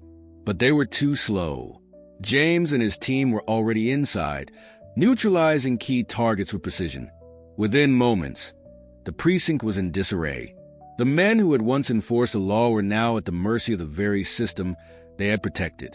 Eleanor was by James's side, helping clear the building, her movements swift and practiced. James could see the determination in her eyes, the fire that burned in her even as the tension in the air grew thick. This wasn't just about stopping Cole. It was about ensuring that the people of the town would never live in fear again. "Done," James said, his voice tight as he scanned the room. "Get to the next target. We don't have time to waste." They exited the precinct swiftly, their faces hidden by masks, their steps quiet but purposeful. The next strike was already planned, the route mapped out. They were taking down the heart of Cole's empire piece by piece. But it was only a matter of time before Cole realized that someone was coming for him. And when that day came, there would be no place for him to hide. Back at the safe house, James and Eleanor rearmed, their minds already shifting to the next move. But the brief moment of calm was short-lived. James's phone buzzed, and he glanced at the message that came through. It was from Alex. "Cole knows you're coming. He's already preparing for the next phase. You've got a small window. Move fast. James's eyes hardened, the message sinking in. The final battle was upon them. Cole had been tipped off, but it didn't matter now. They had the leverage. They had the momentum. "Let's go," James said, determination flooding his veins. "We finished this tonight." James and Eleanor stood in the small safe house, the weight of the mission pressing down on them. Their adrenaline was high, but the exhaustion was beginning to creep in. It wasn't just a physical exertion. They were up against something far larger than they had initially expected. Each move they made, every strike they planned, was leading them closer to the heart of Vincent Cole's empire. But Cole was no fool. He knew they were coming for him now, and that meant he would stop at nothing to protect himself. "We don't have much time," James said, his voice low but urgent. "Cole's already moving. We need to hit his last stronghold, the money laundering operation, before he can shift his resources elsewhere. Once we take that down, he'll have nothing left. No money, no protection. He'll have to come to us." Eleanor nodded, her resolve as strong as it had been from the beginning. She wasn't just along for the ride anymore. She was in this fight for good. "What's the plan?" "We're hitting the laundromat first. It's where he's been funneling money through the local businesses. It's a small operation, but it's been keeping him in power. We'll hit it fast, hard, and we'll make sure there's no way for him to hide the money or cover his tracks. The bikers won't be able to stop us once we've done that." James moved toward the table, checking the maps and equipment spread out before him. He needed to make sure every step of the plan was foolproof. They couldn't afford any missteps now. Eleanor stepped forward, her hand brushing against his shoulder as she studied the documents. "James, I know what we're up against. I know we've made progress, but this isn't just about taking down Cole. This is about stopping everything he's built. The corruption, the fear. It all ends tonight, doesn't it?" James met her gaze, his eyes softening for just a moment. "Yes, we end it tonight." They moved quickly, slipping out of the safe house and into the night. The town was eerily quiet, as though holding its breath for what was to come. They knew that Cole's men would be expecting them, but James was prepared. Every move, every action had been carefully planned. The money laundering operation wasn't far from the heart of town, and James was ready. His eyes scanned the street as they approached the building, his hand resting on the gun holstered at his side. He wasn't expecting a fight, not yet, but he was prepared for anything. Eleanor was right by his side, her eyes sharp, every movement purposeful. She had become more than just a bystander in this war. She was part of the team, and she was proving just how vital she was to the mission's success. The laundromat was in sight. It was a small, nondescript building with a neon sign blinking in the window. James had already mapped out the interior, and they had enough intel to know that it was a front for Cole's money laundering operation. But now, it had to be shut down. James stopped for a moment, holding up his hand. "Get ready. We'll breach from both sides. I'll take the front. You go around the back." Eleanor nodded. She wasn't afraid. She was focused. She had learned to trust James's instincts, and she knew that if they were going to make it out alive, they had to follow the plan to the letter. James made his way toward the front door, his footsteps silent as he moved through the alley. He reached the corner of the building, pressing himself flat against the wall, listening for any sign of movement inside. He could hear voices, men talking, laughing, but nothing that sounded like a serious threat. It was time. "Now!" James whispered. They moved in unison, breaking into the building with the precision of a well-oiled machine. The sound of the doors slamming open was the only warning the men inside would get. James stepped inside, his gun raised, eyes scanning the room. The few men inside were caught off guard, scrambling to react. But they were slow. The element of surprise was on James's side, and he wasn't about to let that slip. He took out 2 men within seconds, their weapons no match for his speed and accuracy. Eleanor moved in from the back, her gun drawn as she took down a 3rd man before he could react. The remaining men were panicked, trying to figure out where the attack was coming from. It didn't take long for them to realize that they were outmatched. James moved through the building like a shadow, clearing rooms, checking for hidden cash and documents. The place wasn't large, but it was enough to store a fortune in laundered money. He found the stash in the back office, large bags filled with cash from Cole's operations. "Eleanor," James called out, his voice steady. "I've found it. The money." She moved toward him, her expression fierce as she helped him load the bags. But there was no time to waste. They still had to finish the job. Suddenly, the sound of sirens filled the air. James's heart skipped a beat as he realized they had been spotted. The bikers were on their way. "We don't have long," James said, his eyes scanning the room. "We need to get out now." Eleanor grabbed the last bag of money, and together, they made their way to the back exit. But just as they reached the door, they were met with a familiar voice. Well, a deep voice rumbled from the darkness. "Look who's decided to show up." James turned to face the man standing in the doorway, the leader of the bikers, a man who had been a thorn in their side from the beginning. He was flanked by two of his goons, all of them armed and ready for a fight. "You're too late," James said, his tone cold. "You've lost. The money's gone, and your boss is finished." The biker leader grinned, his eyes filled with malice. "You think you've won? You don't know what you're up against. Cole won't stop. He'll come for you. We've already taken him down," Eleanor said, her voice steady as she stepped forward. "And we're not done yet," the leader snarled, his hand reaching for his weapon. But James was faster. In one fluid motion, he drew his own gun and fired. The biker leader dropped to the floor, his men scrambling to react. James and Eleanor didn't hesitate. They moved toward the exit, the sound of gunfire ringing in their ears. They were out of time, but they had what they needed. The war was almost over. But as they stepped out into the cold night air, James knew that the final battle was still ahead. Cole might be on the run, but he wouldn't give up easily. And as long as he was out there was no such thing as victory yet. The world outside the laundromat felt different, quieter, more dangerous. James and Eleanor had been in enough tight spots to know that things weren't over just because they had walked away with the money. The bikers might have been dealt with for now, but Cole was still out there, somewhere, plotting his next move. The fact that he had lost a significant part of his operation, his money, meant that he would act quickly and decisively. James was focused, but there was a small part of him that allowed himself to feel a flicker of relief.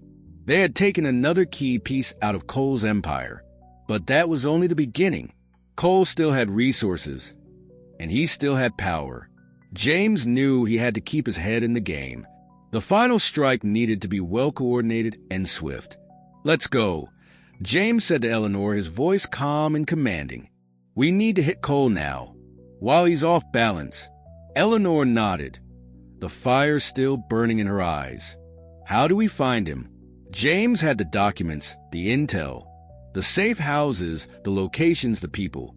It wasn't a matter of if they would find Cole, but when. With the money they had just confiscated, they had shaken the foundation of Cole's operation, and he would be forced to come out into the open to salvage what was left. "We'll find him," James said, his tone unshaken. "Cole's not as clever as he thinks he is." The walls are closing in. As they drove through the city, the streets still eerily quiet. James's mind raced with possibilities. They had the location of one of Cole's known hideouts, a place Cole had been using to stash the money that he had been laundering. The information had come from the documents they had secured from the laundromat. If Cole was trying to regroup, it would be here, at this location. But the risk was enormous. There would be no backup from the police. They were all in Cole's pocket. No more stealth, no more subtlety. This final confrontation was going to be explosive. Eleanor could sense the weight of what was about to happen. She wasn't sure she was ready for what was coming, but she was certain about one thing. She wasn't going to back down. She wasn't going to be afraid anymore. "We have one shot at this," she said, her voice steady but full of resolve. Once we hit that place, we're not walking away until it's done. James glanced over at her, his face grim, but his eyes filled with approval. He knew what she meant. This was it. The end game. Cole had no more tricks left. He had been forced into a corner, and James was ready to make sure he didn't escape.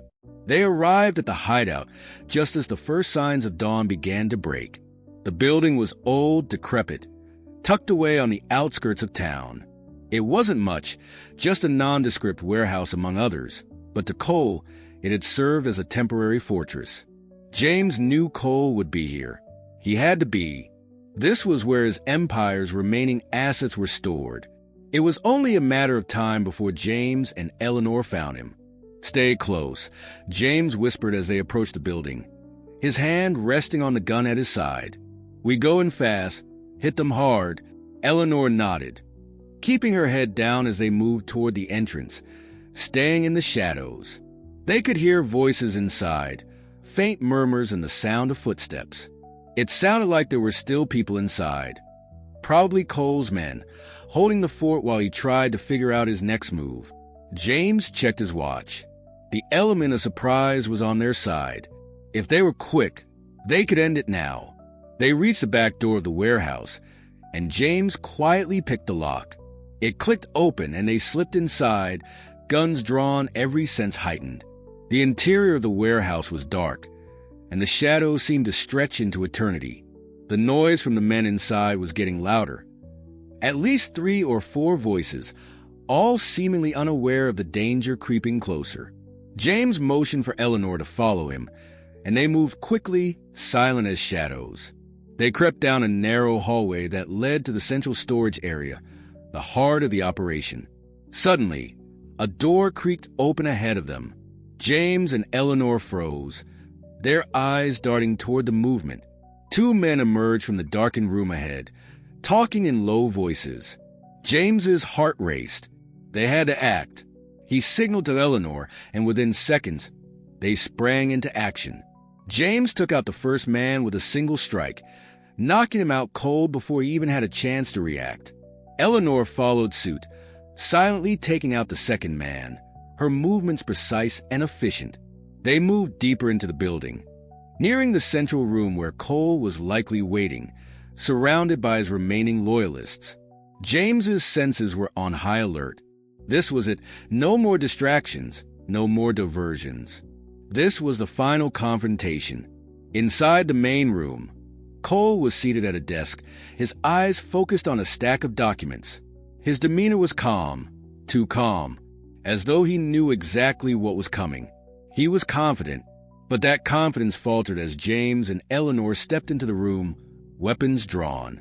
"Vincent Cole," James said, his voice cutting through the silence like a knife. "Your empire ends here." Cole looked up slowly, his gaze calculating. He didn't seem surprised. Instead, he let out a slow chuckle, leaning back in his chair. "You think this is the end?" Cole said, his voice smooth, dripping with disdain. "You really think you've won?" James's grip on his gun tightened. "You've lost. Your money's gone. Your men are on the ground. Your empire is falling apart, piece by piece." Cole's smile only widened. "You think you've done something monumental? You've only scratched the surface, Baker. You've got no idea what I have in play. If you kill me, you'll have nothing left. The pieces will keep moving and you'll never stop them." James's eyes burned with determination. "We'll see about that." Cole's words hung in the air like a poison. James could see the subtle shift in Cole's demeanor, the way his fingers curled around the edge of the desk, his eyes narrowing slightly as he tried to gauge his situation. He wasn't as unshakable as he'd appeared at first. There was fear there, buried beneath the arrogance, and James knew that fear was their advantage. "You think you've got all the cards," James said, his voice cold, relentless. "I've got the documents. I've got the money. You're finished, Cole." Cole chuckled softly, the sound dark and mirthless. "You don't get it, do you? This town is mine, every single inch of it. I've built this from the ground up, with people who will make sure you don't walk out of here. So, Go ahead. Pull the trigger. You're not going to stop what's already set in motion. James moved closer, his hand steady on the gun. Eleanor stood beside him, her eyes hard as stone, unwavering as she stared at Cole. She wasn't just here for the mission. This was personal now. This man had threatened her life, and she was done playing the victim. You talk about power, James said, his tone growing darker. But power only lasts as long as the people willing to protect you, and you've already lost their loyalty. The bikers are gone. The money's gone. The police are compromised, but they're just waiting for the chance to turn on you. Your empire is crumbling from the inside, Cole. You've already lost. For the first time, Cole's confident facade faltered. His eyes darted around the room, as if looking for some sort of escape, some way out of the corner he had painted himself into. But there was no escape. James and Eleanor had him cornered. There were no more moves to make. Not everyone's going to turn on me, Cole said, his voice strained now, his earlier arrogance replaced with desperation. You don't know the people I know. I've got connections. I've got men who what? James cut him off. Who are going to help you run from the consequences of your actions? Your men are already in the wind, and I've already made sure the ones left aren't going to protect you. Eleanor stepped forward, her voice unwavering. Your empire was built on lies and fear. It's time to pay for what you've done. No more running, no more hiding. Cole's eyes flicked between them, and for a moment, James saw something that almost resembled regret flash across his face. But then, in an instant, it was gone, replaced by a cold, calculating look. Do you think I'm afraid of death? Cole spat. I'm untouchable. I've lived my life with one hand on power, the other on people who'll keep me safe. James narrowed his eyes. Not anymore. Before Cole could react, the door behind him crashed open. Both James and Eleanor spun around, weapons drawn, their instincts immediately on high alert. Two more men entered the room, armed, dressed in tactical gear. They moved quickly, but James had already anticipated a possible backup. Without hesitation, he fired 2 shots, the sound deafening in the room. One of the men dropped to the ground instantly, but the second managed to get a shot off. The bullet grazed James's shoulder, but he didn't flinch. He fired back, hitting the man square in the chest. The room fell into silence once more. James winced slightly, feeling the sting of the wound, but the pain was secondary to the mission. He was bleeding, but it wouldn't stop him. Not now. Not when they were so close. Cole, James said, his voice cold as ice. You're done. Your men are dead or scattered. You can either come with us, or you can face the consequences of your empire falling apart. Cole's face twisted in fury, but there was no more fight in him. His empire, built on fear, was crumbling. His people were either dead or too afraid to follow him anymore. He was alone. You think this is the end? Cole sneered. You're making a big mistake, Baker. No, James said, his voice firm. The mistake was yours. You built this empire on fear and lies, and now it's all falling apart. I'm not the one who's going to pay for it. You are. As Cole made a final attempt to reach for the weapon hidden beneath his desk, James acted without hesitation. The gunshot echoed in the room, and Cole crumpled to the floor, his last breath a harsh rasp. Eleanor stood still, watching the man who had terrorized their town fall. There was no satisfaction in it, just a quiet sense of finality. The battle was over. The war was won. As James and Eleanor stepped out of the warehouse, the sun was beginning to rise, casting a soft light over the wreckage of Cole's empire. It was a new day, a day of freedom, a day of rebuilding. The work wasn't done, not yet. There was still the matter of cleaning up the remnants of Cole's operation and ensuring that his influence no longer lingered. But the most important thing was this. They had taken down the man who had ruled with fear. James's shoulder throbbed with pain, but he barely noticed. The mission was over. Cole was dead, and the town was free. Eleanor walked beside him, her eyes scanning the horizon. She was exhausted, but there was a look of relief in her eyes. This was the moment they had fought for. "Do you think it's really over?" Eleanor asked, her voice soft, though her gaze was resolute. James looked over at her, a small smile tugging at his lips. "Not over, but it's the beginning of something new." Together, they walked into the dawn, ready to face whatever came next. They had won, but the work was just beginning. This was their town now, and they would rebuild it piece by piece. The battle was over, but the true victory was yet to come. The sun had fully risen, casting a warm glow over the town, but for James and Eleanor, the dawning light felt almost surreal. The battle had been won, but the weight of what had happened, what they had done, was settling over them both. It was hard to shake the tension in their bones, the unease that came with finally breaking free of a monster that had been controlling their lives from the shadows. Eleanor felt the relief washing over her, but it was tempered by the immense responsibility that lay ahead. They had defeated Cole, but that wasn't the end of the journey. The town was still recovering from the years of fear, corruption, and violence that had been woven into the fabric of their daily lives. Now, they had to rebuild, and that would take time. It wouldn't be easy. As James drove them back to the house, the streets seemed quieter than they had been in years. The weight of the town's collective breath was palpable, the silence stretching in the air. It was a strange peace, like the calm after a storm. But James knew better than anyone that this was only the beginning. "Do you think the town's ready for this?" Eleanor asked, her voice quiet. "For everything to change?" James glanced at her briefly, his eyes steady. "It won't happen overnight, but change is coming, Ellie. People will adapt.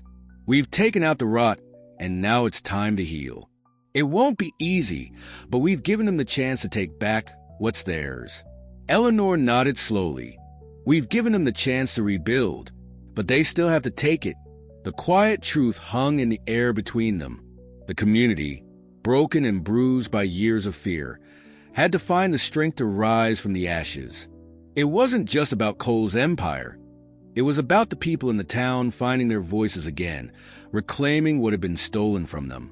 James pulled into the driveway, the familiar sights of their home, bringing a sense of normalcy back. It wasn't over. There was still work to be done, but for now, they were safe. They had taken down Cole, and for the first time in a long time, there was hope that they could finally move forward. Later that evening, they sat in the living room, the weight of the day catching up with them both. Eleanor had tried to rest, but the thoughts swirling in her mind wouldn't let her. She was used to being a teacher, used to helping others, but this was something different. This was a fight for survival, for justice, for the very soul of the town. James, too, seemed distant, his eyes lost in thought. The pain in his shoulder from the gunshot wound was a sharp reminder of how close they had come to losing it all. But it wasn't the physical pain that seemed to bother him. It was the memories, the weight of the lives they had taken to bring this moment to fruition. "I think it's going to be a long road, James," Eleanor said, her voice calm, but the underlying tension was clear. "The town's not going to heal overnight." "No," James agreed, his eyes flicking toward her. "But they have a chance now, a real chance. The rest is up to them." Eleanor looked out the window, watching the light fade from the sky as night settled over the town. "Do you think they'll take it?" James was quiet for a long moment. "I don't know, but I think we gave them the opportunity to try." The days that followed were a whirlwind of activity. James and Eleanor worked tirelessly to gather the remaining evidence they needed to bring down the rest of Cole's operation. They didn't waste time resting on their laurels. They knew that with Cole gone, the remaining criminal elements would scramble to cover their tracks, and the best way to make sure this didn't happen again was to act fast. James worked with local law enforcement, offering what information he could to help root out the last remnants of Cole's influence. The bikers, though scattered, were still a danger, and there were a few high-profile names that needed to be dealt with. It wasn't just about taking down Cole. It was about cutting out the infection he had spread through the entire town. Eleanor worked just as hard, though in a different way. She began talking to the town's leaders, reaching out to the people who had lived under the shadow of fear for so long. They needed someone they could trust, someone who could lead them through the recovery. It wasn't easy, especially with the scars left by years of corruption, but Eleanor knew it had to start somewhere. She visited local businesses, spoke to the people who had been too afraid to speak up before. Slowly, the walls began to crumble. There was a sense of solidarity in the air, a realization that they didn't have to live in fear anymore. But it would take time. It always did. Weeks passed, and things began to shift. The town started to breathe again, but the change was gradual. There were still challenges ahead, many of them, but the foundation had been laid for a new beginning.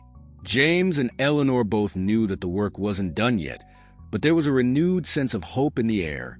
One afternoon, after meeting with a few of the town's leaders, Eleanor returned home to find James sitting on the porch, looking out at the quiet street. He had always been a man of few words, but there was something about the way he held himself now that seemed different, stronger. But there was also something reflective in his eyes, something that told Eleanor that, despite everything they had accomplished, he was still carrying the weight of it all. She joined him on the porch, sitting beside him in silence for a moment. Finally, she spoke. "I don't know how we did it, James," she said softly. "I really don't." James chuckled, though there was no humor in the sound. "It wasn't me. It was all of us. It's the people who make the difference." Eleanor smiled, though it was a bittersweet expression. "I guess it was. And now we get to see what happens next." James turned to face her, his eyes filled with the quiet intensity that she had come to recognize as his way of processing everything. "We don't get to choose what happens next, but we get to be part of it." For the first time in a long time, Eleanor felt at peace. They had done it. They had taken down the monster, and now they had the chance to rebuild. And together, they would. The town was quieter now. The streets that had once been choked with fear and tension were now filled with people walking with their heads held high. The same residents who had lived under the suffocating grip of Vincent Cole's empire now moved with a renewed sense of purpose. It wasn't perfect, not yet. The scars of the past still lingered in the hearts of many. But they were no longer just surviving. They were starting to rebuild. James and Eleanor had become symbols of that change. They weren't looking for recognition or praise. For James, the mission had always been about something deeper, about protecting what was important, about stopping the rot that had taken root and spreading corruption. For Eleanor, it had been about finding her voice again, stepping up when the town needed her most and helping it heal. But healing was a long and complex process. For the first time in years, the people of the town had an opportunity to speak out, to take back control over their lives. James and Eleanor both knew that this freedom was fragile.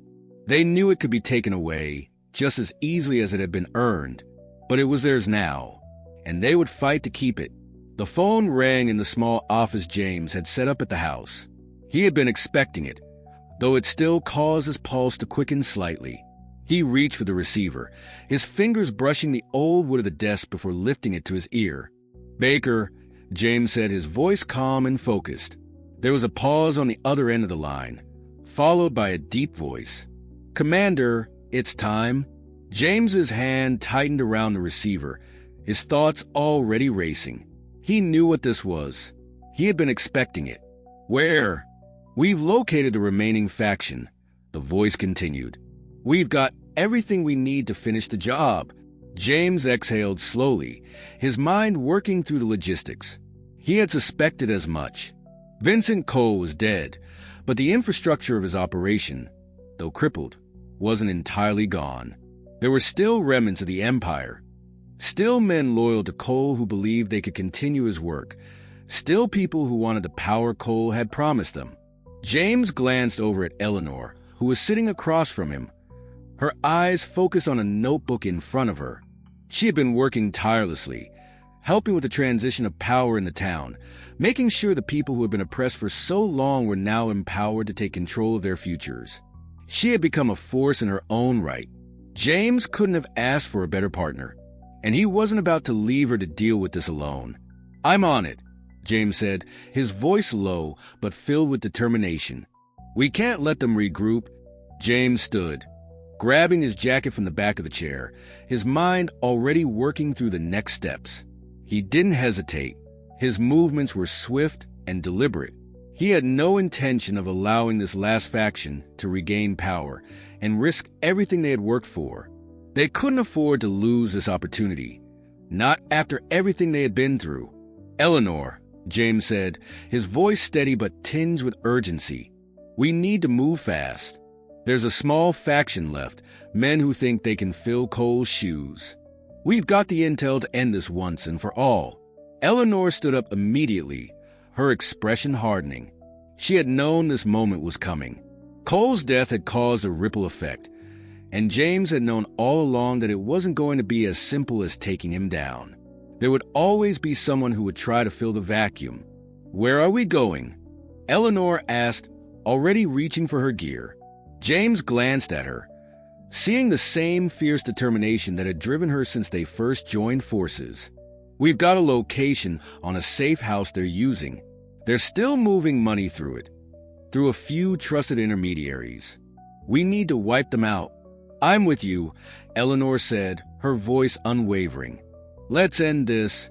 As they drove through the quiet streets of the town, James kept his eyes fixed on the road. He could feel the weight of the moment pressing down on him. They were so close to finally eliminating the last remnants of Cole's operation.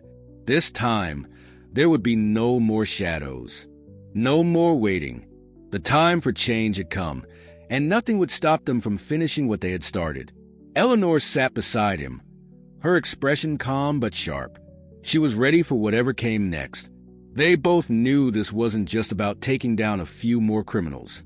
It was about making sure the town had a future, one where people didn't live in fear, where they could stand tall and rebuild without the shackles of corruption holding them down. They reached the safe house, an old warehouse on the outskirts of town. The place was dimly lit, hidden from view. But James wasn't interested in subtlety anymore. They had come too far to be anything but direct. James signaled to Eleanor, and they moved quickly. As they approached the back of the building, he could see the shadows of men moving inside. He didn't hesitate. They needed to hit them hard.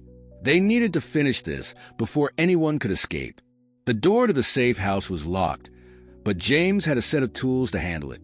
He quickly worked the lock, and they slipped inside, their movements fluid and silent.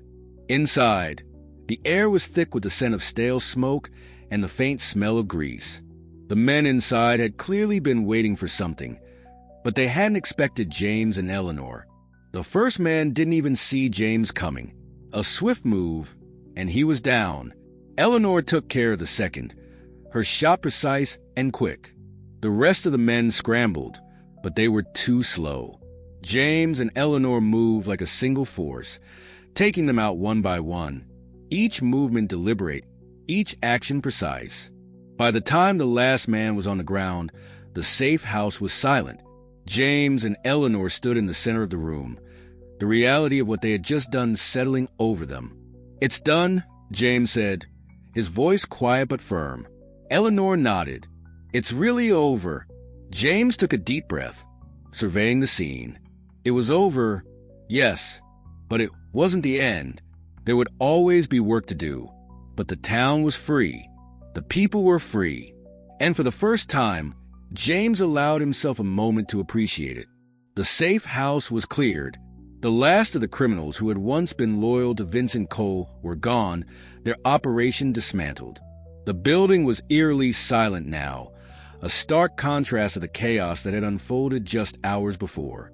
James and Eleanor stood at the center of the room, their weapons lowered, their eyes taking in the quiet aftermath of a battle that had been hard-fought. "We've done it," Eleanor said, her voice soft but filled with a sense of finality. "It's finally over." James turned toward her, his gaze steady but his body still tense. "It's over for them. But for us, the work's just beginning." Eleanor looked at him, a faint understanding flickering across her features. She had always known that the battle for the town's soul wouldn't end with Cole's death. That had just been one chapter. The real challenge, as James had said, was rebuilding, healing, and making sure the past didn't repeat itself. They had taken down the cancer, but the scars would take time to fade. "We have to make sure the people don't fall back into the same habits," Eleanor said, her tone serious.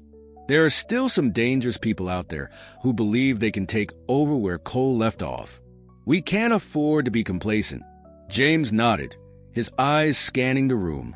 The warehouse that had once been a hub for Cole's operation was now empty, a shell of its former self. He knew that taking down Cole's empire wasn't the end of the story. The power vacuum that remained would attract others who wanted to step into Cole's shoes. And James wasn't about to let that happen. Not on his watch. "We're not done," James said. "The next steps are crucial. We need to make sure the people in power now are the right ones. The ones who can keep this town safe. We can't let it fall back into the hands of men like Cole." Eleanor's gaze softened, but she knew James was right. They couldn't simply walk away now. They had given the town a chance, but it was up to the people to keep it. She had seen the transformation in the people already, how they were starting to take pride in their community again, how they were beginning to trust one another. But there was still work to be done. The foundation had been laid, but the building was far from complete. As they walked out of the safe house, the cool air of the early morning greeted them. It was a calmness that felt almost surreal, like the world was holding its breath. The sun was rising over the horizon, the light spilling across the town.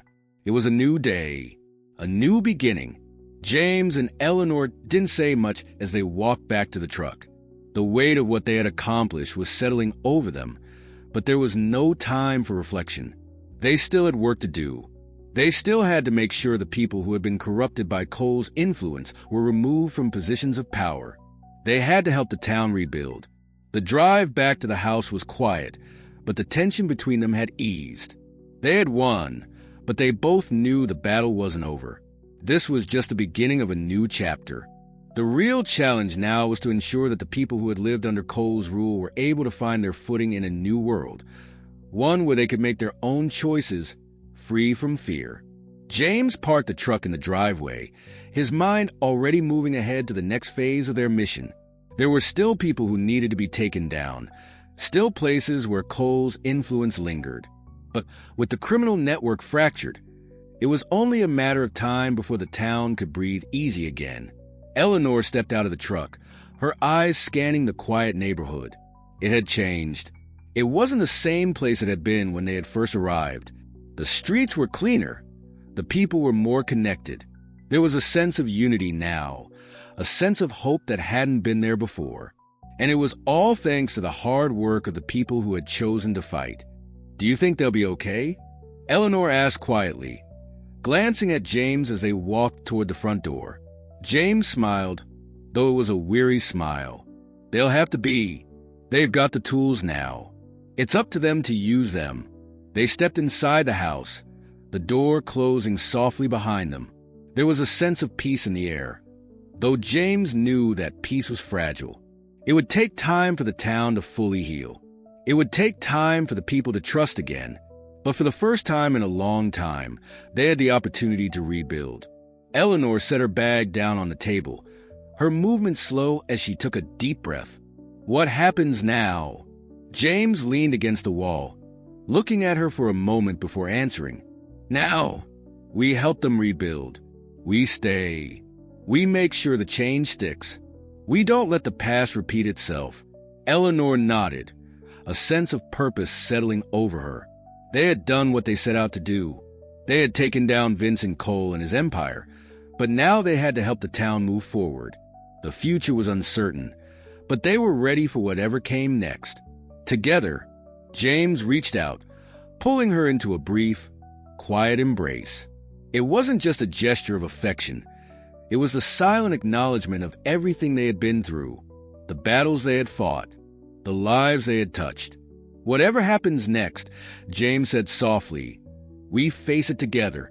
Eleanor smiled, her eyes meeting his.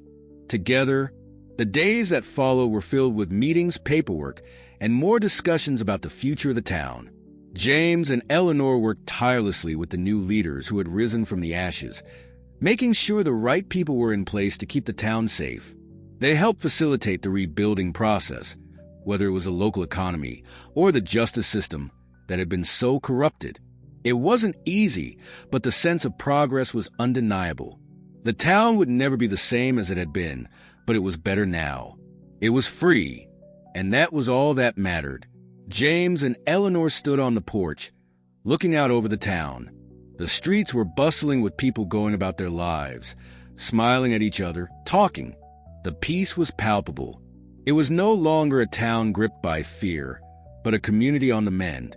They had won. And now, the real work of rebuilding the town and the lives within it began. If you enjoyed this story, please leave your comment below and don't forget to like, share, and subscribe to our YouTube channel where your support means the world to us. We look forward to bringing you more content that inspires growth, joy, and purpose. Thank you for watching, and we'll see you in the next video.